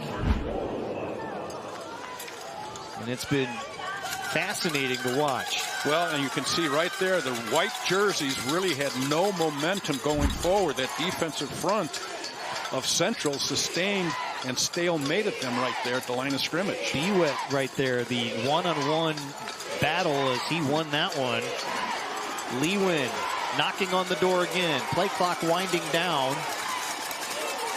And we had movement. And I was just about to say, we had not had a whole lot by way of penalty. Did they get the timeout called ahead of time? I think they did. Matt, I don't think we've had a penalty. One? We had one. We had a holding down. Oh, that's right, yeah. Very late in the first half. Isn't that amazing? Great discipline. So a timeout as Lena Winslow called it to save themselves as the play clock was winding down. And they'll try and punch it in on 3rd down and goal coming up. Don't forget our 2A game between St. Teresa and Tri-Valley comes up after this. That will be an hour from now. We'll stay on schedule. That's a Tri-Valley team that's hit their stride right at the right time. They had a landmark milestone win at Wilmington in round number 2, and they've kept that train rolling. Both these teams in our 2A game got to the semis last year, finally able to break the door down. That's a big relief for a lot of those programs. And really, it's a situation where, I mean, you look at teams here with 2 losses, and sometimes people say, well, how can they get in? Well, depends on when those losses were. What I mean by that is where they were in the schedule and to who they were. I mean, you're playing some really good competition in some of these conferences, and it's almost like being in the playoffs before you get to the playoffs because of that kind of competition. You see 9-4 Providence there. Of course, that program has been synonymous with playing in this building a lot. But again, that's a schedule of the Catholic League. We're going to talk a lot about that tomorrow with Nazareth for sure in our 5A game. 2 teams that got down here that had 5 and 4 seasons in the regular season. So 3rd down and goal as we hit the reset button for Brad Dixon and company. They must have a stop. 2 plays to do it. Lena Winslow trying to finish this off. Dunker will punch it in for the touchdown. Gage Dunker, his 3rd touchdown of the morning. And Lena Winslow is knocking on the door to its 3rd straight state championship. Well, everybody was right in between the inside shoulders of the tackles. So you knew kind of that he was going to just bounce it out to the outside hip of the tackle. Let's see where they line up. Everything is looking for a quarterback sneak. You can see where he bounces it out, right to the outside hip of the tackle. Everybody blocked down, and he just came right off the edge. It's a Delta Dental 4th quarter touchdown. You can trust the tooth to protect your smile. Learn more at deltadentalil.com today. So Dunker punches it in. Came in with 25 touchdowns on the year. 18 plays, 62 yards. That drive took 10 minutes and 41 seconds off the clock. And 22-0 is our score. 6:07 to go. Lena Winslow can smell it. The title could be their 3rd in a row. How do you predict the future? You create it. You build a foundation, pave a path forward, soak up the journey, and turn experiences into something life-changing. At Illinois State University, we deliver on what every college should promise you: the opportunity and tools to write your legacy every day. The rest is up to you. What will you create? Create your legacy at Illinois State University.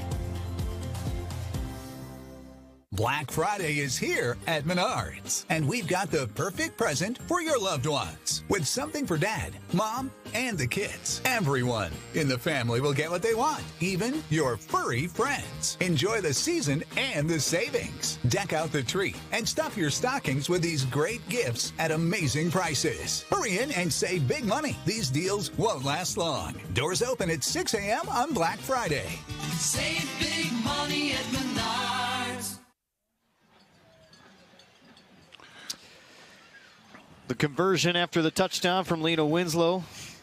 Lobdell was stuffed, I should say, from the 2-yard line. And the score remains 22-0. Matt Rodewald, Jack McInerney, alongside Mark Kruger, Don Johnson, and our entire IHSA television network crew. An exciting day, an exciting weekend of high school football here in Champaign. We will see if it returns here or goes somewhere else next year. Obviously, a lot of speculation about that. And we'll see where the chips fall on that. Meanwhile, Lena Winslow trying to get their 3rd straight state championship. Well, it's going to be tough when you look at a situation where Central, the longest run they've had in this ball game is 10 yards, and that was right at the end of the 2nd quarter. That's not something they've been used to all year long. And that's not something that coach is real thrilled about. Well, they haven't had the ball very much here in the second half as well. That kick is live, picked up at the 18-yard line, and absolutely nowhere to go. See the stop made. See Aiden Wild, freshman out there. Quinn Roadbaugh as well, 6'4" junior. So Nick Moore and company go back to work. And they're going to have to open it up a little bit here. You know, that's something else, Matt, that we really haven't talked about. But 1A and 2A has always kind of have a lot of sophomores and even sometimes a sprinkling of freshmen that play in some of these programs. No doubt about it. This Lena Winslow team is majority seniors and upperclassmen, but Nick Moore says, hold on a second. Picks up a couple of yards. And so for Lena Winslow, their defense, 10 seniors or so. But we'll see lineups here this weekend that will have a mixture of freshmen and sophomores. In fact, Nazareth tomorrow is one of those teams that was very young. Well, here's a perfect example right here. Those linemen aren't used to pass blocking off a play-action pass. Pulls the ball down. Nick Moore does a nice job of scrambling outside. Double pass setup. Gennebacher looking to get rid of it. Instead, he'll keep it and rip down from the back. And maybe 2 or 3 yards. That was great coverage downfield. There was absolutely nowhere for him to go. They actually had 2 people covering. Look at the bottom of your right hand of the screen right here. 2 people right on the man that they were going to go to. That shows great discipline. And also the fact that they realize that to get back in the ballgame, they're going to have to throw it. And that's something that they're not used to doing. That's Aiden Packard that was on the coverage. And Owen Gilbertson also hustling back as well. Right. That did not go anywhere. And that was something. That was Jace Flynn, big tackle. 6-foot senior. Using all 170 pounds. See the guard and the tackle pulling out in front of him here. He cuts back behind the tackle, but Jace Flynn comes underneath the guard and tackle and makes a real nice hit. So this is it, 4th and 2. Just tried to cross the 30-yard line to keep the season alive. They've only converted 4th down 1 time out of 3 chances. And Moore's handoff on the second man through did not get there. And that may end it. Ross Riley did not get to the line of scrimmage or the line to gain. Could be a state championship stop right there, Matt. And that looks like a finisher. Gage Dunker and company feeling it. We'll take a timeout. Lena Winslow in charge, in control, and trying to put it away. A 4th down stop. They'll get the ball back. The Panthers looking to clinch it when we come back.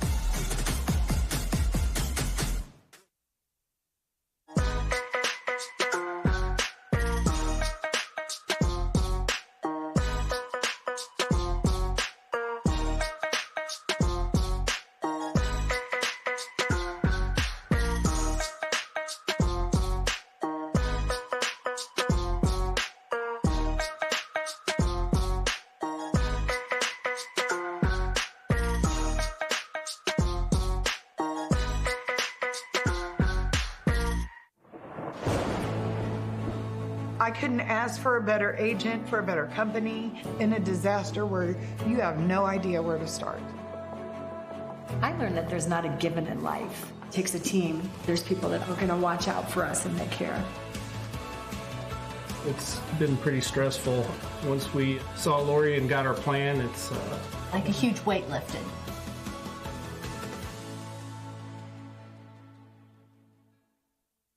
The IHSA Football State Championships are being brought to you in part by Country Financial, proud partner of the IHSA, and by LiUNA. Start your career in construction at liunacareers.org. Our Country Financial Player of the Game, Gage Dunker. Of course, you can find out why over 1 million families let us protect their lives and livelihoods by visiting countryfinancial.com for more information. Dunker with 3 touchdowns, over 100 yards rushing, and capping things off with the big-time drive of 18 plays in almost 11 minutes, a game clock.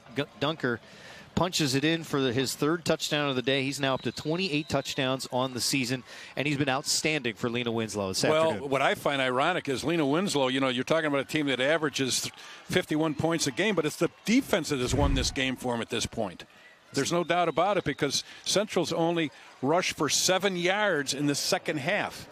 So it's not so much what the offense is putting on the board, it's what the defense is keeping them on the field as far as not moving those chains. The defense has been outstanding for Lena today. It has been tough sledding for this Central offense. But for Lena Winslow, they got a lead by being able to punch in a couple of red zone drives. Perfect in the red zone today. And they were able to get the ball back. I think it was after that first drive. And they were able to hold on to it for a good 11 minutes to really put this one away. There's Zeal trying to turn the corner, and he will get out of bounds. He'll be short of the first down. But they've all been really good. No one player more than another. Dunker's just had more chances today. Well, you're exactly right. I mean, this is a team we talked about in the open, the three-headed monster, and that's what they've been the whole ball game. Is they've had great versatility, but the key again, when you have 3 players that have gained over 1,000 yards each in the 13-game season coming up to this point, you've got to give a lot of credit to that offensive line, which I think we have done. But let's do it again. Kempler, Pecoraro, Staben, Tippett, and Engel have done a great job today for those backs. Can't say the big ugly names more often than they can, right? First down pickup for Dunker again.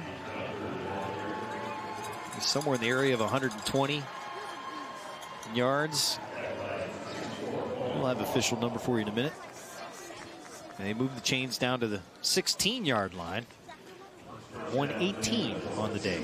Well, and the thing, Matt, there has not been for Lena really any big plays. You know, we're not talking about any 20-yard runs or 60-yard runs. We're talking about nickel diming it down the field. There was the longest run is 32 yards, which is quite unusual. If you tuned in for flashy for this one, you did not get that. And here's Zeal breaking free, getting inside the 5, and the ball's out. And they call it down at the 3-yard line. I'm going to mark it at the 3, but just as we say that. He must have heard us, huh? Good job here. Right here's the counter. Kick out block, comes back up inside. Fastest guy in the team is Zeal. And he shows you a little quickness right there. So Zeal's got 72 on the ground. This is how you get 3 1,000-yard rushers. And Zeal again, he'll be stuffed for a loss. That's Genenbacher still playing hard. And you see Darren Rigg, the junior in there, number 57. Now, in this case, obviously, those defensive backs are all linebackers, and the linebackers are defensive linemen, so you're looking at an 11-man front. The second down and goal. It's going to be Steckwald with a lot of room to walk in for a touchdown. Drew Steckwald scores it, and Lena Winslow piles on to their lead, 28-0. And the reason for that touchdown run was because actually there was great coverage on the pass. That was a Delta Dental fourth quarter touchdown replay here as you can trust the tooth to protect your smile. Learn more at deltadentalil.com. Now, he turned that up inside because they did a nice job of covering the tight end on the outside, which created that big seam for him to run up inside. 2-point conversion. And Lobdell to the outside. He'll get the extra points. And the All-Stater makes it a clean 30-0 lead for Lena Winslow.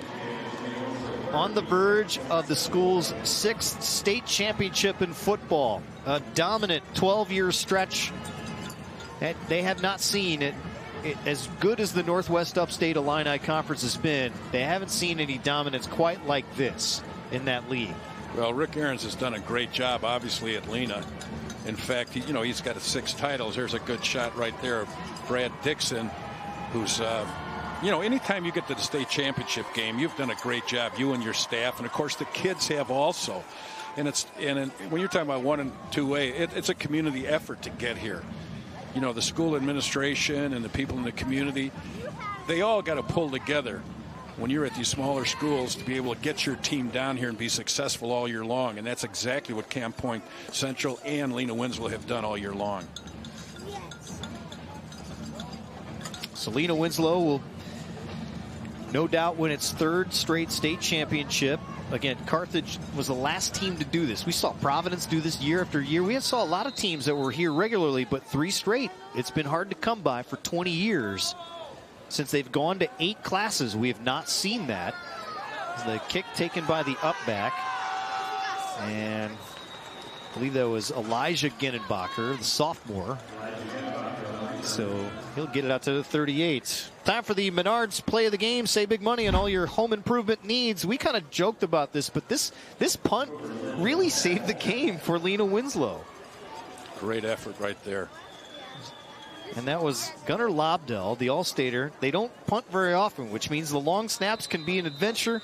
He ran, and then he realized, I'm not getting there, so I'm going to punt it anyway. You know how difficult this is to punt the ball on the run? You talk about hand-eye coordination. It turned out to be a 44-yard punt. Amazing. Not his long for the year, but long enough for the circumstances and situation that they're in. So with 2 minutes to go, Camp Point Central will see if they can punch in for at least 1 score. Gavin Graves, the senior. And for Camp Point Central, their turnaround, this was a program that was looked at as kind of an also-ran, a dormant program. Bill Reed took it over, had Brad Dixon come on as staff, and from there, it's just taken off. Here's the end around, and pushed out of bounds. See some of the younger kids. Wyatt Schemmerhorn, who's one of the fastest kids in the school. 4x200 kid. But they've started to see some sustainable success, and we expect to see them here. Saw them in 2018, saw them this year, expect to see them again soon. Well, what happens, too, is when you're in a championship game, that gives you basically 4 extra weeks of practice. So you get those younger kids, you bring them up. Now, some kids might be leaning towards, basketball practice has started, Coach. Yep. Well, I tell you what, to get to Champaign, let's practice for 4 extra weeks. It's well worth it. Yeah, that's something that Rick Aaron talks heavily about. Genenbacher will get the first down. In fact, Rick Aaron said to us earlier in the week that, okay, so you get the 4 or 5 extra weeks of practice, but, it got cold, so they set up a fire pit on the practice field. Who's got to keep that fire pit going? It's always the freshman. Go get the wood, kids. I thought that was kind of a real neat way of keeping those kids involved. And that everybody in the program was having a lot of fun with it. All the kids were. And, just telling those freshmen that they were just woodchuckers and all this kind of stuff, that they were just, being able to keep it going. So for all the coaches that are watching us around the state, we know there's a lot of them. Trying to figure out how to keep your freshmen and sophomores involved past their regular season and into the postseason, set up a fire pit in the old practice field. I'm sure your athletic director is going to be fine with it. The other part would be if the sophomores then had to supply the marshmallows and all that other thing. Got to do all that. This is also a situation where you try and get all your seniors in the game, both teams. Even if it's for 1 play, get them to be on the field, because in the reunion 20 years from now, they were starters. But this is the place to get those seniors on the field. Here's Riley here, and that's going to be, they've had back-to-back longest plays of the game right here with Riley's 12-yard pickup or so. Actually, that was Pavin with the pickup. Sure he had the longest run in the first half of 10 yards. Get a look at some of those seniors. It's quite a tribute to them. To get to the state championship game is quite an effort from start to finish when you start in June. And actually, you start last Thanksgiving is when they started. Moore will throw right sideline, open man. Genenbacher caught for the touchdown.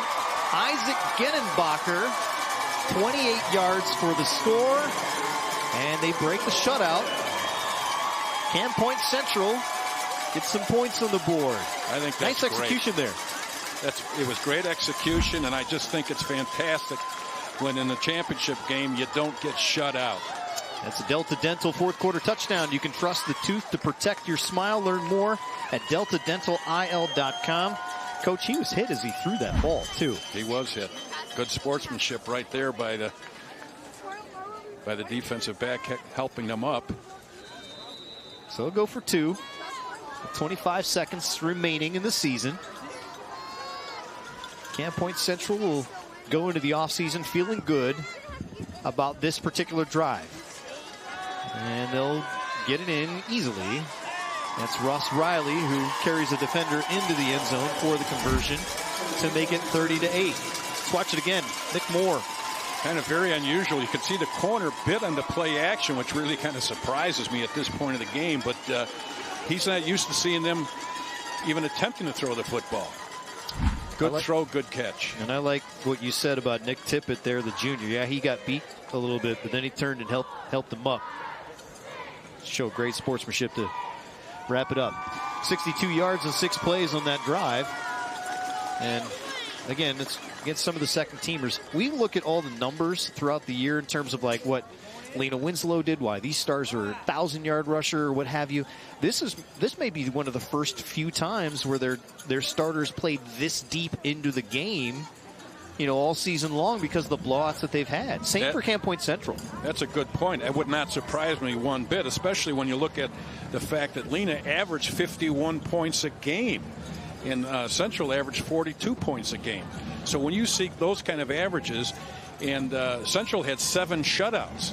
So kids were getting a lot of playing time, I hope, during those times. And again, also, there probably was some running clocks involved in there because there were scores of 60 points scored and 78 points scored at one point. So hopefully a lot of kids got a lot of playing time in this particular season.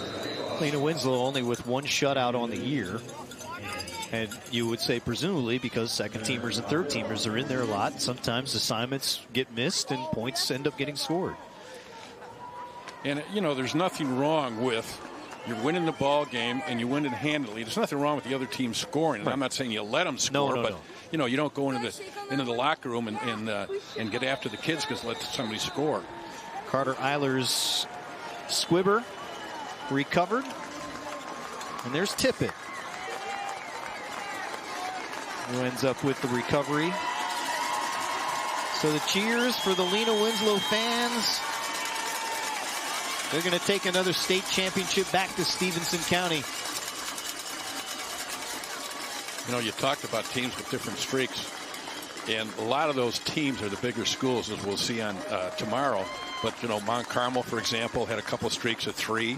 One time 4, I think. Montini was here Warrenville South had that streak. And, of course, Providence did. Joliet Catholic. And that will do it. The kneel down. And they won't have to run another play. For Rick Aaron, in his first 3 years, he couldn't win a playoff game. They have now won 15 straight playoff games in clinching the school's 3rd straight state title. History for Lena Winslow, and the dominance of the Northwest Upstate Illini Conference continues. The Panthers are state champions again here in 2022. You see the reaction of cheers and excitement. There's a bit of subdued reaction when you look at Lena Winslow. We watched them before pregame, and they were loose and having a good time, having some fun. Their first drive did not go very well at first as a result. More, maybe quite possibly as a result of that.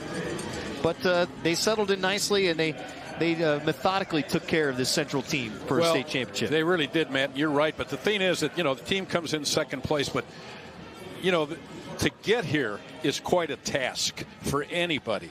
Now, we mentioned a couple of those teams that had gotten here often, but to get here one time is such an effort that these kids have got to be awful proud of themselves. Their community's got to be proud of them, and their coaches, because they've done a great job just to get into the state championship game. And for this senior class, again, it's 3 straight state championships in full seasons. One of those years was a COVID year in the middle of that. So for these seniors, they made sure to win state championships, and they won their last game of their season each and every time for 4 straight years. That is something that these kids will never forget. 4 for 4 in the red zone for the day, 206 yards on the ground. All of that rushing, and obviously led by Gage Dunker, who was very impressive with 22 carries and 120 yards and 3 touchdowns on the day. And there's Dunker, of course, the All-Stater, and a good defender, too. We saw him just as effective defensively as we did see him on offense today. Well, we talked about some of these younger players. By younger, I mean 1A and 2A, where they go both ways, but they're great athletes. They're so finely conditioned that they can do that, and it's not as if they've got to take a rest here and there. Let's send it downstairs to Don Johnson. Don? Down on the field with Gage Dunker, who had a career day today on both sides of the ball. Yep. How does it feel to get a three-peat, to be the three-peat, to be victorious and become champion today? It feels awesome. We put a lot of hard work to get in here. Our coaches put us in the right position, and we just executed. Let's talk about the job that your offensive line did for you today, and limiting the possessions that the other team got, also controlling the football. Yeah, our offensive line, our tight ends, and the running backs really make me look good as a running back. They deserve almost all the credit. Yeah, our defensive line stepped it up on that last 4th down stop. It was a huge play and turned the momentum in our favor. 3 touchdowns today and an interception as well on the defensive side of the ball. You came into this game leading the team in tackles. You were all over the field today. Congratulations. Tell me how it feels to finally live your dream. Feels great to be state champ. Something I've dreamed for since I was a little kid, and nothing better than being a state champ. Oh, congratulations. You got to know the brother that plays at Iowa. Did he set the template for you? He's an offensive lineman, though, right? Yeah, I try to be as good as him, and I just follow in his footsteps. Go Hawks, baby. All righty. There you saw it. Our most valuable player, Gage Dunker, 3 touchdowns today and interception. I believe it's close to 28 touchdowns on the season. Sweet. And definitely the leading tackler coming into today's game. Yep. So congratulations on a fine performance. Thank you so much. All right. You heard it from Gage Dunker. Let's send it. We got the coach here. Yep. Coach, does the three-peat allow you to taste that Gatorade a little bit better? Yeah, you know what's happened here the last few years has been incredible. I can't explain it.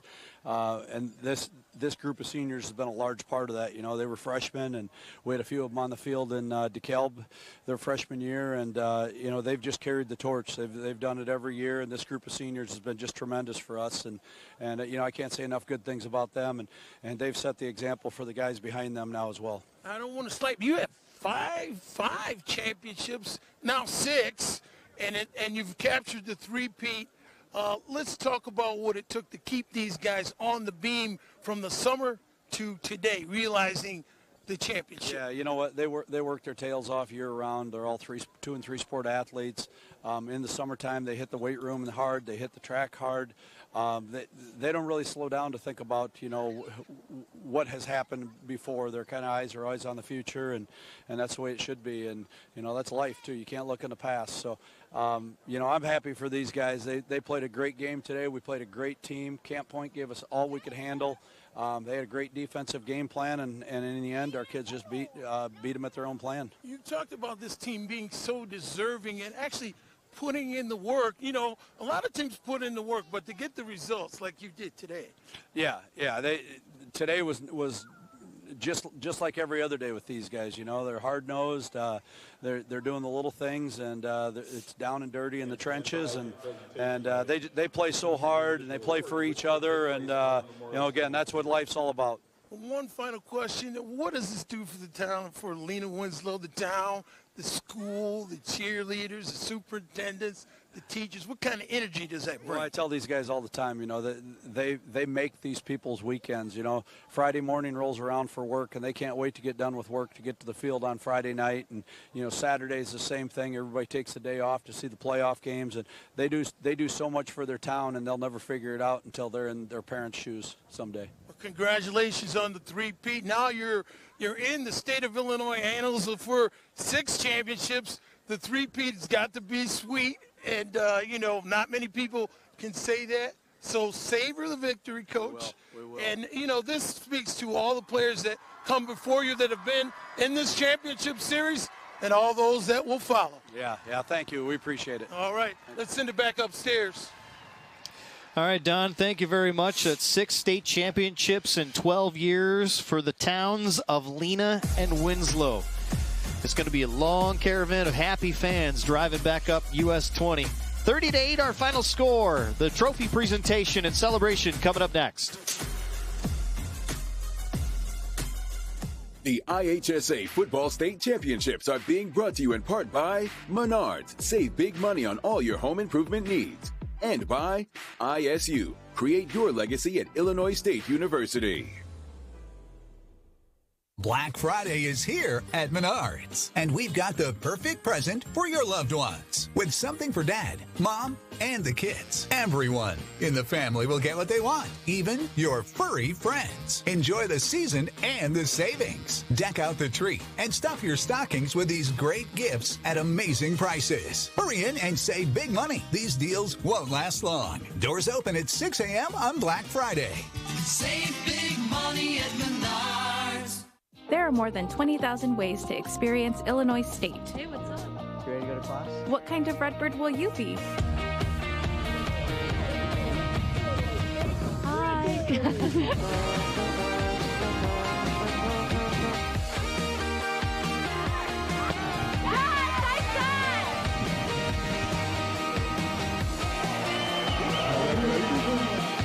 Create your legacy at Illinois State University. Want a great career? Join the Carpenters Union and be part of the next generation building our communities. With the Carpenters Union Career Connections program, high school students get a head start on the industry's leading curriculum. Learn the latest in construction technology and the many skilled crafts the Carpenters Union represents. Plus, earn as you learn. Receive a nice paycheck, health insurance benefits, and best of all, no college debt. Ask your school district to participate in the Career Connections program and get started on your future. For extraordinary moments in life, you should never have to settle for ordinary healthcare coverage. That's why at Blue Cross and Blue Shield of Illinois, we put the extra in our plans. Extra me time to catch up on your faves, with telehealth visits included. Extra peace of mind, knowing a nurse line is here 24/7 for those unexpected moments. Visit us at bcbsilextra.com to enroll. Because extraordinary coverage should come with extraordinary extras. A third straight state championship for Lena Winslow. Let's go to our public address announcer, Jeff Fritzen, with the presentation. And the Panthers team captains.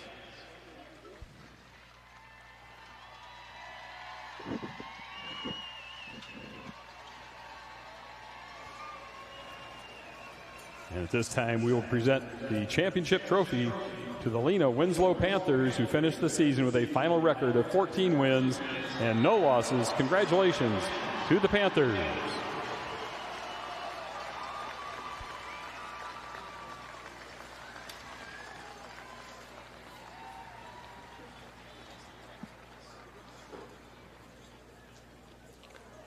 The Illinois High School Association and Illinois Farm Families, thank you for joining your team here at Memorial Stadium.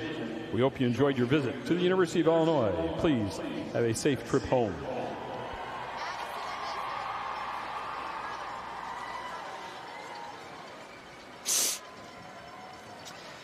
Lena, Winslow, and the Panthers, state champions once again. They have never lost in a state championship game, a perfect 6-0 as a school. Congratulations to the Panthers on another state championship, their third straight. A 30-8 final score, dominance for the Panthers, and Northern Illinois wins again.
They are dancing in the streets in Lena, Winslow. The Panthers are your 1A state champions, knocking off Camp Point Central by a score of 30-8 to get the three-peat and to go undefeated. Let's take a look at some of the games that are coming up later on today. The 2A state champions will be coming up in just a little bit. The Bulldogs of St. Teresa, the number 1 seed. Can they run the table and go undefeated? Great matchup in 3A. IC Catholic Knights out of Elmhurst going up against Williamsville, the Bullets. Both of those two teams are 12-1. And then a very intriguing 4A matchup, as you see Providence Catholic at number 13 going up against the Cyclones of Sacred Heart Griffin, the number 2 seed. The Griffins of the Cyclones got knocked off by Joliet Catholic in this championship game last year, so they're back for revenge. It should be a great afternoon and a great evening of high school football. Catch it all right here live from Memorial Stadium on the campus of the University of Illinois. We'll take a timeout and come back with more on the IHSA Television Network.